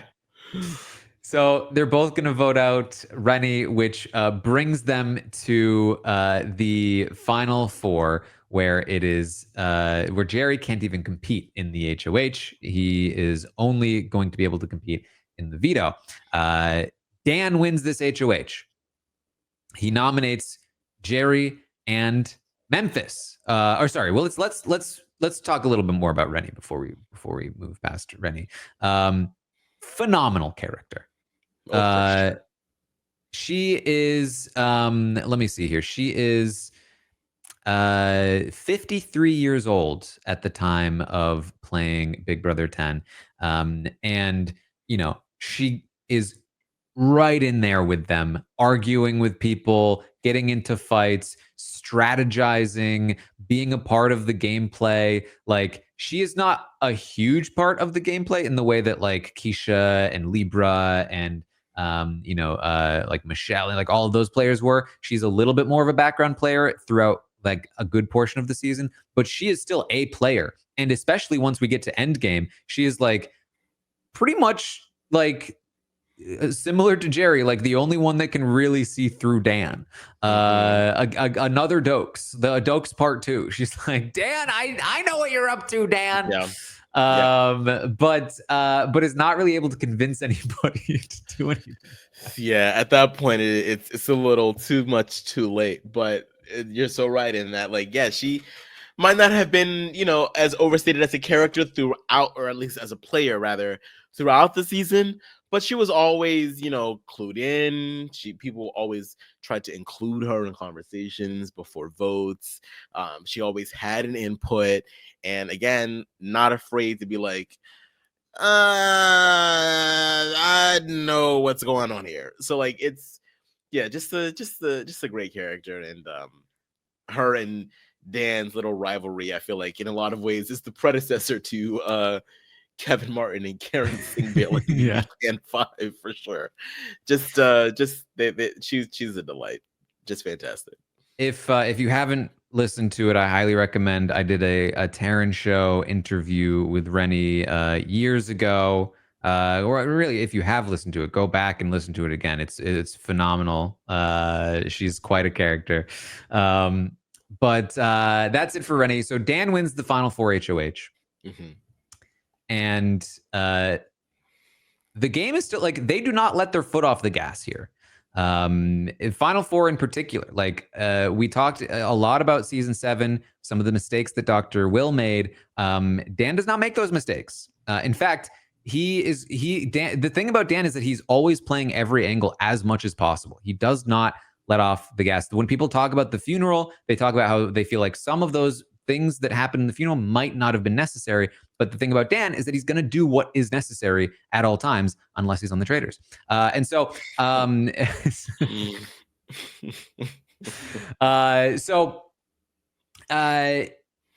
He is going to nominate Memphis again. And of course, it's like, well, this is a spot where, it doesn't matter. It doesn't matter that Memphis is being nominated here because it's the final 4. But you're still able to play this up. And that's what they did. They planned this so that Memphis would act pissed that he was nominated again. And quite frankly, he still kind of was. He was still annoyed. He was like, he's nominating me again. But he plays this up to Jerry because he goes to Jerry and he's like, Jerry, you were right. you told me that I made a mistake by vetoing Dan off the block, and that he was going to betray me like he betrays everyone else. And then look at me now. He's trying to target me. He put me up on the block with you. I got duped. Yeah. Jerry. It's like bring him down further and further into the delusion. Just bring him down. Poor Jerry.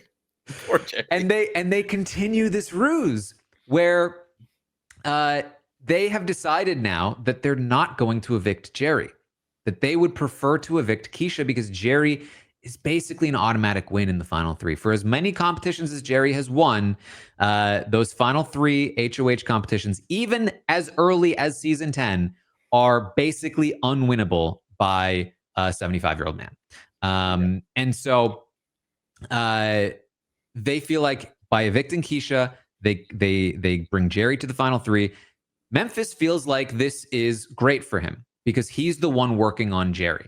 And so he's bringing Jerry. If Jerry does win the final three HOH, he's bringing Memphis. If Dan wins the final three HOH, he's also bringing Memphis. So Memphis feels like this is great for me. We're evicting Keisha. We're bringing Jerry. This is bad for Dan because Dan's putting himself in a spot where if Jerry wins, Dan loses. And that's not the case for me.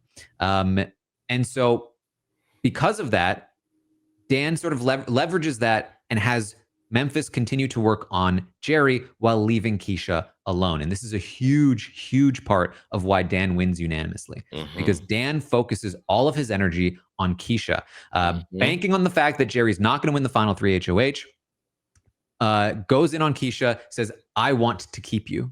Obviously, we are working to keep you. They go to the veto competition, and Dan could have won and is in a specific spot where he's able to basically watch Memphis and Keisha compete. If Keisha was about to win, he could have won it himself if he wanted to, but Memphis pulls it out over Keisha. Dan throws that veto competition to Memphis so that Memphis will have to be the one to evict Keisha. On top of this, even after Memphis wins, Dan continues to say, I want to keep you. And Keisha, who is no patsy, immediately susses out from Memphis, you're evicting me. You're evicting me? Yeah. Are you serious? After everything, you're real. I'm not stupid, Memphis. I can tell just by looking at you. And she's pissed and she runs off with Dan, and Dan's like, oh man, I can't believe he's doing this to us. For those of you that are distraught over the whole Brittany versus the Brigade thing, this is the predecessor to that. Okay. This is a girl finding out that what she thought she had, she didn't. There's a lot more going on at play. And she was just lulled into the sense of security of being able to stay. And I love that she could sense it. I love that and she says it in the to them, when she's talking. It's like, I did not get this far in the game without being able to read people. I know your ass is about to do something to me. I know you're about to do it. And she was right. And this is what I was talking about earlier. It was like, I don't necessarily know if Dan needed to keep up this ruse and say, you know, I like, this isn't me. This is all Memphis. Memphis wants you gone, because we've seen how that doesn't work these seasons. And I don't necessarily know if it should have worked that season. That move in particular, I'm still a little bit like, but the cool thing about that is he still gave her a little bit of information on her way out the door when she does get evicted about this whole twist about winning a trip and giving it to Michelle and this, that, and the third. So even the thing about Dan is that it's always a calculated risk. He never goes into something without putting a little bit of money down first and saying, like, this is what I'm going to do to ensure that even if this is something that I'm doing to piss you off, I'm going to give you a little tidbit just so that you can't be as pissed off. And so here's I think the what makes this move, I think, one of his most brilliant, quite frankly, because it is a very risky thing to do for multiple reasons. One is that, like, if you're Memphis, you shouldn't be okay with him doing this, right? Like, you shouldn't allow Dan to make you take full credit for this and all of the heat for this, you would maybe like like what happened with Paul and Josh, like rat him out in the goodbye messages, or like just in general be like, Dan like agreed with me to make this move, right? Like you could really sink Dan if you want to, if Dan gets caught doing this, whatever the case may be. But Dan, because they are intentionally playing this like divide and conquer strategy, Dan is essentially saying, I will allow you to bring Jerry to the final three and work on Jerry alone while I work on Keisha and make it look like, like you're the only one offering Jerry anything and I'm the only one offering Keisha anything, which is good for both of us. If you allow me to essentially play up like, oh, I wanted to keep you. And on top of that, they plan on, this is another part of the strategy, once Memphis stands up and evicts Keisha, Dan is like, I can't believe you would do this to me. Like he plays up that Memphis betrayed him to Jerry as well. Like that's part of the ruse. Keisha needs to think that Dan's on her side because Jerry needs to think that Dan's on her side, because that allows Memphis to look like he betrayed Dan and make it seem like they're contentious again, so that Jerry will feel more comfortable with Memphis winning the HOH, the final three HOH. So that's like what he does in the game. Outside of the game, he always had Keisha's vote over Memphis. But what this allowed him to do is instead of like being like having, because there are two ways of going about this. You can spend the time apologizing to Keisha and saying, sorry, I made this decision. Please don't be mad at me. And then hope that works when she goes to the jury. Or in this spot, because he is ostensibly still on her side, he's able to talk to Keisha about what she should be saying to the jury on his behalf. Because she's not doing that if he's evicting her and she thinks he's evicting her, right? Like she's offering him advice. He's talking about like, who should I bring to the end? Should it be Memphis or Jerry? And she's like, you can't bring Jerry because Jerry's got too many people from his side of the house that might vote for him. He's like, good point, Keisha. Like already making it seem like, yes, it is a good idea for me to go to the end with Memphis, and talking about talking points and what talking points she should have when she campaigns for him on the jury. And none of those conversations happen if he's spending that time apologizing. The risk is when she eventually finds out that Dan was probably on board with this, she might decide to not do any of those things, or she might decide she's pissed at Dan and not vote for him, or whatever the case may be. But it allows him to have those conversations. And we have seen many times throughout Big Brother history that those kinds of conversations, prepping a jury member before going to the jury, can have immense influence over how the jury votes, because you now have some level of control and connection through what you're going to say in your final speech and what the jury is talking about. We saw this happen really effectively in Big Brother Canada 6 and Big Brother 18 with Nicole and her guy at the time. Being able to prep somebody before going to the jury, super, super effective. And Dan is the first person to really do this, and in a way, in a spot where it wasn't like in a spot where he was at fault for evicting her and had to pretend he wasn't in order to have that conversation. It's really interesting, and it's, I think, a play that is not utilized enough, but still, as always, pretty risky. Okay, you have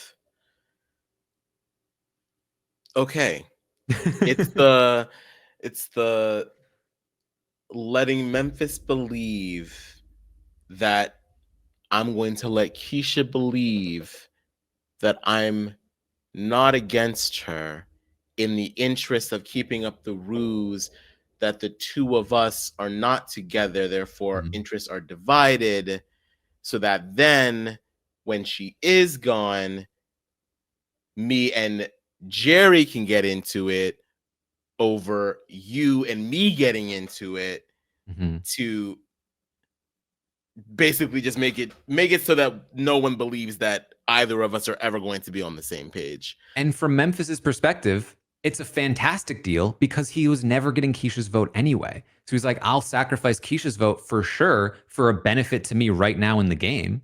So it made a lot of sense for him to feel like that was a good play. Yeah. Okay. Yeah. Okay. It's interesting stuff. Keisha, of course, phenomenal player. Does, I believe, have a lot of influence over the jury. We're going to see some segments where she's talking about what's happening. They call her out on being such a campaigner for Dan, but it still is very effective. A lot of people will point to the jury twist that we haven't talked about yet, but where Dan won a prize to go bring one member of the jury and have like a conversation with them. He brings Michelle and apologizes for the movie he had to They've make. never done since, right? Never done since. Yeah. I love this as a twist, actually. I think this is great. I think that it should be done more often. I think that giving players more agency over the jury, I think is a good thing. More opportunity to influence the jury, I think is a good thing. More players should have this opportunity. More players should be able to have these conversations. Multiple players per season, I think, would even be fun. But that obviously does have some level of impact. He's able to soften that blow with Michelle. But I really do think that he's not going to win unanimously if not for Keisha coming in the way that she does, campaigning for Dan. So that's it for Keisha. Phenomenal player. Cut short here. Just, wasn't able to win these endgame competitions. If she had been able to, who knows? Maybe she's able to cut in there, and it's a different story. But shame about Big Brother All-Stars too. Shame, shame, shame. But we love her just the same. Mm-hmm. Oh, that rhymes. Of course, that brings us to the final three. Dan and Memphis are going to continue to play up that they are pissed at each other. They fake a fight right after Keisha's eviction, and they continue that fight. They basically are going to fight anytime they're in a room. They stay in separate rooms the entire week that they're competing for the final three HOH, the entire time at least. They only ever have conversations when Jerry goes to the diary room, and then they get together and they're like, okay, so we're really doing this, and they're exchanging jewelry, and swearing up and down that they are going to take each other to the end and not cut each other for Jerry, and talking about how Keisha said Jerry's going to win if he's sitting there, and then as soon as Jerry comes back out, they hate each other again. And it's Memphis and Jerry talking, and it's Dan alone. And all of this for just the hope that Jerry might not try as hard against Memphis in part two. Perform just a little less. Right. Because it's not do or die for you. Memphis is taking you to the end. Memphis might have a better shot at part three than you do anyway. Stuff like that. Right. And that's why Dan is able to, for the first out of two times, convince people to drop out of the part one of the final three HOH to him. Mm-hmm. Because of this plan, because Memphis has a chance to convince Jerry to potentially throw part two to him, or at least not try as hard, whereas Jerry will try his hardest against Dan in part two. So again, just playing so hard for as much optimization as possible.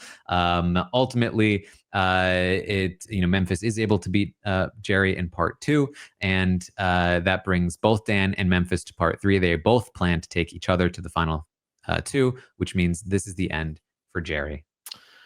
Jerry, man. The first HOH, one of the last to be evicted. Just a pleasure, and I love the fact that even to this day, Dan will continuously give the rest of the community updates on what's going on with Jerry and in his life and thus far, and he's still out here kicking, y'all. Jerry is still with us, and I love that. But Big Brother 10, just a necessary character for this season, and for being 75 years old, and a lot of people gave him props, during the season for being such an older gentleman and still roughing it with the youngins and winning comps against the youngins. I don't think that we've really ever seen a character like him since, and it's a shame. It really is. Yeah. He was a super fan coming in. He'd watched every season, watched live feeds. He really knew his stuff, and it showed. He played very hard. He was really in it, got into the drama, got into the strategy. Again, this cast skews older, the average certainly, primarily because of Jerry, and the quote unquote older house guests really delivered here and really proved that they should not be left out of the casting process. And again, to this day, Jerry remains the oldest house guest to ever play. He made it all the way to the final three, and theoretically was one competition, one final three HOH win away from winning. Yeah. For sure. Like, I mean, I would have voted for Jerry if he made it for sure. Of course, Dan wins the part three of the final three HOH.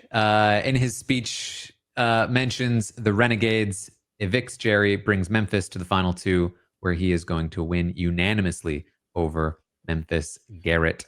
In the final pre-taped jury questioning section, and it's a classic. It's great. It's phenomenal. I think it's the final one. The final what? I'm sorry? Final pre-taped, not live jury questioning.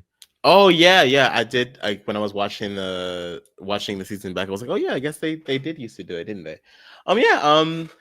Questions were all geared towards trying to figure out just how much Dan was doing, just how much Memphis didn't know, or how much he was clued in on everything. And I mean, at that point, it just became sort of apparent as to like who played the better game, who was going to win this season, and who was responsible much more for all of the people that went out of the door. So yeah, I think when it comes down to it, yes, I think one of Memphis's biggest strengths is that he sort of like knew how to pivot. He knew when to sort of sit back. But that's also a weakness in him in that like, yes, it's cool to like sort of like take the back seat, but like again, as you stated before, if it's against Dan, not the best recourse of action. Whereas with Dan, obviously, all season long, very conscious about like who he was in the game, how he was perceived in the game, what was the best strategy moving forward. Willing to adapt the strategy and then willing to let go of like how he was perceived a little bit towards the end. Like you can't continue to play this low and down out character when you're able to win these competitions, when you're up there playing renomination roulette. Like at some point you just sort of have to accept the power play that you are, but still allowing yourself the ability to just be like, you can't touch me because I don't have anybody in this game. So Dan, like, as much as I might give him shit every other day because I'm like, whatever, he's not that great. Like, the guy revolutionized the game, playing period. Like, it just is what it is. And I had so much fun rewatching this. I really did. And I think probably gives one of the best answers in jury questioning. It like reminiscent of like Todd and Big Brother China and Big Brother China, Survivor China, like really, really fantastic answer, because the big thing that the jury is hung up on is like, okay, but Dan, did you go too far with replacement nominee roulette? Like you really made us look like fools. And Dan is prepared for this question. And his answer is, I totally get that. But for me, when I came into this game, I knew that I was not special. I looked around, I saw people that were bigger, stronger, smarter, more charismatic than me. I knew I was going to have to use like my wits to get ahead, to get through essentially. When I look at somebody like Memphis, it's a very self-interested player. So how do I convince Memphis to bring me to the final two? Well, I need to get more heat on me. I need to get people to hate me so that it will convince him to bring me to the end. And that's what replacement nominee roulette was about. It was to show Memphis that he could bring me to the end, that he wouldn't need to betray me and cut me. And if it went too far, that's on me. I'm sorry, but that was the reasoning behind it. That's the key one right there. It's like he concedes to it in the end. He's like, let me tell you why I did it. If you're pissed off, I get it. Yeah, maybe a little too far. But I'm here. Like, so And they are visibly like wowed by it. They're like, wow, unbelievable, this guy, the kinds of things he thinks about. And so like just is this an answer that is enough to like convince people that hate him already that will never vote for him to vote for him? Probably not. But like as a hang up, as a thing where it's like this is they've already been talking to Keisha, they've already been like kind of pissed at Memphis, they already want probably to vote for Dan. He's been nicer to them. But this one thing really makes them think maybe they don't want to vote for blinded my Dan. ears, An chaps my answer like hide. that is like, okay, that just turned into a reason to vote for him, because that's a really interesting way of thinking about the game, and just further confirmation that he thinks about the game in a completely different way than most people do. And so ultimately, he wins unanimously, the first unanimous winner of the show, and will remain the only one for quite a while. And that's Big Brother 10. Oh man, Big Brother 10, man. Like, I'm 99% certain that everyone that is going to be watching slash hearing this podcast has already watched Big Brother 10. But by the off chance that you have not, and you have stumbled across this podcast for whatever reason, a piece of me wants to tell you to start off with this season. A piece of me wants me to tell you not to, because in a lot of ways there's a lot of other seasons that go down from here. So it's just, Yeah, the thing about starting Big Brother is that you normally like the first season you watch more than you should. So like you kind of want to use it on a bad season. yeah. Yeah. And then eventually, once you're burned out, get to Big Brother 10 and be reinvigorated. Exactly. So regardless, watch the season. It's a fun ride, as we've just gone through over the past 2+ hours. So many great characters. Everyone, most people are self-interested in this season. Most people are not willing to back down. Most people are not afraid of confrontation. The strategy is there. The scandal is there. If you want to do a little digging, you can find all of it. It's such a good, colorful, just crunchy season to bite into. And the winner is one of the best of all time, if not the best of all time. And really changed the game for any season that you might have watched since then. So it's just it's a staple in reality TV for Mm-hmm. sure. And I'll maintain, I think that like Dan's game in Big Brother 10 is not necessarily the most dominant first time player game, but I think it is by a decent margin the most impressive and flexible like first time play of any player. You can, when people talk about like who has played the best single season or first season game, a lot of people will talk about Derek and his dominant win. They may now talk about Chelsea and her dominant win. I think you can even make some arguments for other players that have faced a ton of adversity, like Taylor. I know that people will find that controversial strategically, but like there are different arguments for different kinds of players and the way that they played the game. But the amount the amount of angles that Dan played in that season, the amount of risks he took, the amount of different strategies he implemented, I think he in season 10 in particular, and I think there's a case to be made that season 14 is even more impressive, but in different ways. But season 10, as a first-time player, utilizing perception in the way that he did, utilizing secrecy, positioning, things like floating, alliance structure. Like he really touches on every angle of Big Brother strategy in one season of play, and even does some things that nobody else really does. And so I think like for that reason, I think it's like, definitely from my perspective, the most impressive first season playthrough. No, I mean, you got to give it to the guy. Like, even me, like, I am like someone that is a bit of a contrarian sometimes by nature. So I'm always like, oh my God, like, is he that good? Like, let it go, guys. Like, and I'm much more interested in like moving forward with the game of Big Brother and talking about like what Big Brother is now and like what a winning game looks like now. But again, when you contextualize everything, the guy is innovative. He wasn't afraid to get messy. He wasn't afraid to take those risks. And I think that's something that is very rewarding in a game back then. Like this is still a moment, even at season 10, this is still a moment in which the game of Big Brother is still very much evolving. Like what we know of it as today, a lot of that stuff was still not yet set in stone back then. And I think that he is one of those people that is sort of like an architecture of the or an architect of the game. Like it just, he did what he could and he made it last. He really did. And I think it's really interesting to look at his traders game in the context of specifically Big Brother 10, because it's pretty clear that he's trying to do a similar thing with perception in that season.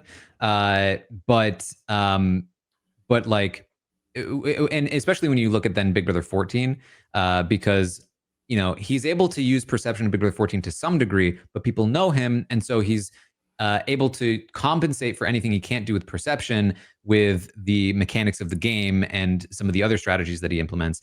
On the traders, it's all perception. And on paper, Dan should be amazing at that, except people know who he is. Exactly. And when he's on the cast with Janelle, who's going to call him out and completely expose him to the people who don't already know him, like that's a rough place to be. And then on top of that, he's a player who works very slowly as well. He really like takes his time, and obviously that's not very sort of conducive to the traders. And so I actually think it's really interesting to see how different play styles. Done better as a faithful, or no? I think he's always going to be voted out in the trade. The second I heard he was cast, the first thing I wrote on Twitter was like, "Oh, awesome that we're going to get to see Dan again for a couple episodes." Yeah, yeah.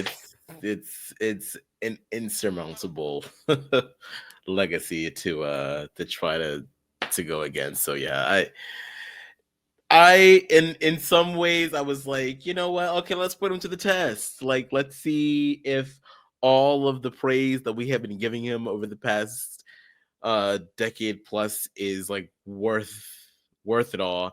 And I still think that it was. I think that even in his display on the traders, I think, as you said, like the game is much more just about perception. It's not so much about the strategy. It's more so like, can you convince someone to believe the way that you see yourself and make them see you that way as well? Mm-hmm. And I think I think that he was successful with some people, more people than I would have given your average player, for sure. So I think in that respect, I can say, I think that his showing was still pretty good. I just think that there are, obviously a lot more variables and factors out there. A lot more people that have the capacity to do research and not want to be fooled again, or fooled for the first time. So it was always going to be a rough hill for him, for sure. Yeah, the interesting thing about the traders to me is that like there are so many players on there who I really wish I could see play without the burden of their reputation, because the traders is again all about perception. And it's like you can, I guess I don't want to spoil any traders, but like there are so many players with huge reputations that come into that show, and it's like you can't win this show, right? Like, like it's not gonna happen. And obviously there have been certain winners, but I think that the winners that have managed to get through, it's they have not been burdened by their reputation, and some of them, I would say anyone that has been able to get through without the burden of their reputation have done so very intentionally and calculated in calculated ways. So very much kudos to them who have managed to do it. But that is one of the things about the traders that I wish we could see more of these people play without that, if we could. But anyway, Big Brother 10, classic season. It's got something for everyone. I think that it is, as I said at the beginning of this podcast, truly the pinnacle of what Big Brother has to offer. There is no season, I think, that better displays the strengths of the game, and what the show can produce more than Big Brother 10. A lot of people will talk about Big Brother All Stars. Big Brother 10 has no prerequisites like Big Brother All Stars kind of does. You might, talk about Big Brother 6 or, some like split house seasons that are very, very good. Big Brother 10 has a split house. Big Brother 10 has a floater working his way through the game. Big Brother 10 has a dominant alliance structure in the end. Like, it has strategically everything you would want. It has dramatically everything you would want. There's a big fight like every single week. Shifting lines, like shifting structures. It's so good on every single level. It's like you just can't lose. Yeah, Big Brother 10 is the composite of Big Brother for sure. Yeah. Like, if the human race is about to become extinct and we have to send out our last remnants of human society, and on the reality TV section tab, put Big Brother 10 on there, bitch. Like, just put them on there. I think Let them know what was. The Big Brother wiki page did a poll for all, like, worldwide Big Brother poll. What is the best season? And I'm pretty sure Big Brother 10 came out on top of like the entire history of Big Brother around the world. As it should. Which I'm sure there's like some amount of bias there, but like there were lots of other international seasons that made it very far in that poll. But anyway, that's Big Brother 10. Thank you all so much for joining us. I hope you enjoyed another big marathon Big Brother retrospective. This time, my fault. No, it was lovely to hear all of your notes on Big Brother 10. So I don't think anyone's going to have an issue with it. Well, next week, I'm sure it will be a bit shorter. We're going to be talking about Big Brother 11. Quite a season, some interesting things going on there. Big Brother 11 is crazy. So I cannot wait to hear who's going to be on that with you, because whoa boy. Yeah, I mean, strategically, a bit of a step down. Controversially, way higher. Yeah. It's got twists. It's got Mr. Spectacular coming back. It's got Brian Hart almost coming back. Yeah. All right. Good luck. Yeah. Well, stay tuned for that next week. In the meantime, go to the robbinswebsite.com/BB retrospective to vote for who you think should be on the poster for Big Brother 10. Aman, what's your pick? 1, 2, 3. Obviously, 1, 2, 3 in terms of image. Okay, hold on. Because I was about to say, it's actually kind of hard. It's harder than you think. Yeah, I was about to say Dan, obviously, but I don't know if he's number 1. Oh, okay. I'm gonna put Jesse at number 1 because I just feel like he was just such a force, and America obviously was obsessed with him, even if it was to the negative degree. They still wanted his ass out. They wanted Dan to hug him. So I'll put Jesse as like the big picture, and then I'll put Dan, because Dan, the third spot. There are 3 people in contention for me for the third spot. It's either Jerry, Rennie, or Libra. My personal bias is to put Libra there because I just personally love Libra, and she was just such a catalyst for a lot of the conflict in the show. But then you think about Rennie, you think about Jerry. It's hard. I feel like I don't want to put 3 white men up there because I feel like Jerry needs to be there, Like, I just feel like he needs to be there, but okay, yeah. I'll do Jesse, Dan, Jerry. That's what I'll do. I feel like I'll be curious to see if this is one of the most spread out votes, because I really think there are so many good options. For me, I think you put Dan there number 1. But then you really could go in so many different ways. You could put Memphis there. They're the Renegades. You could definitely put Jerry as like a classic character. Keisha has to be a huge option. She ends up winning America's favorite player. Oh, I forgot about that. Yeah. But then you also have Rennie. It's now I've gone through the final five, and like every single one of them is absolutely a great option. And of those options, I've already cut Memphis because, like, sorry, Memphis, you're just not interesting enough compared to these other big characters. But I still want all of Jerry, Keisha, and Rennie.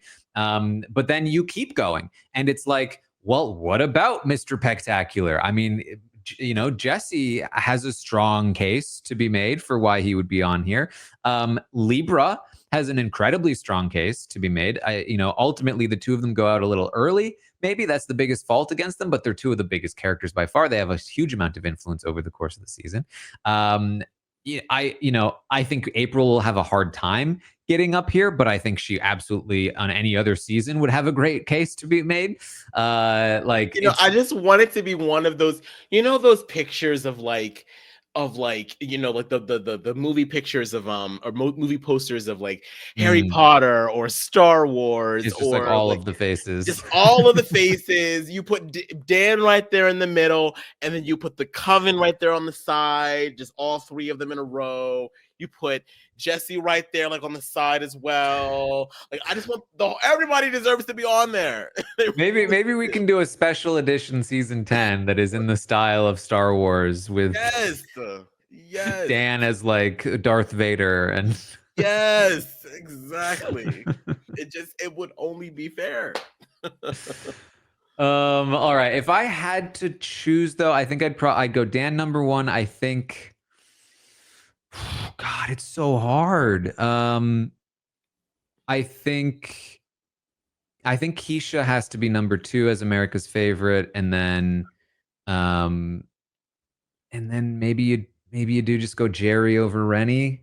But man, I'd love to put Libra on. For my personal one, I think I sneak Libra on there instead of Keisha. I love Keisha, but like I think Libra deserves more credit and love for the role she played in the season. But I'm curious to see where it goes, what the audience thinks. So stay tuned next week for the results of the poll. All right. That is it then for Big Brother 10. Again, tune in next week for Big Brother 11. In the meantime, you can also find me over on Twitch and YouTube. I'm streaming, watching Survivor episodes, playing games like Blood on the Clock Tower and Goose Goose Duck.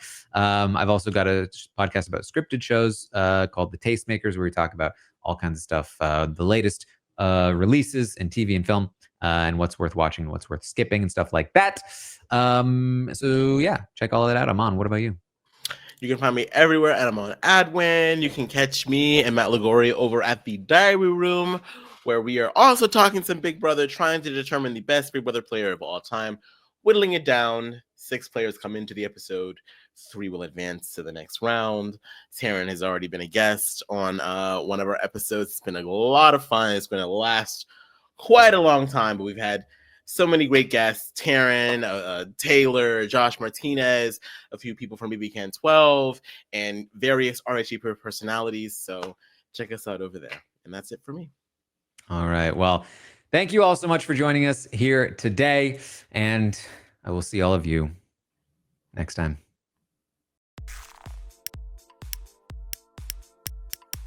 This is RHAP. We know reality TV.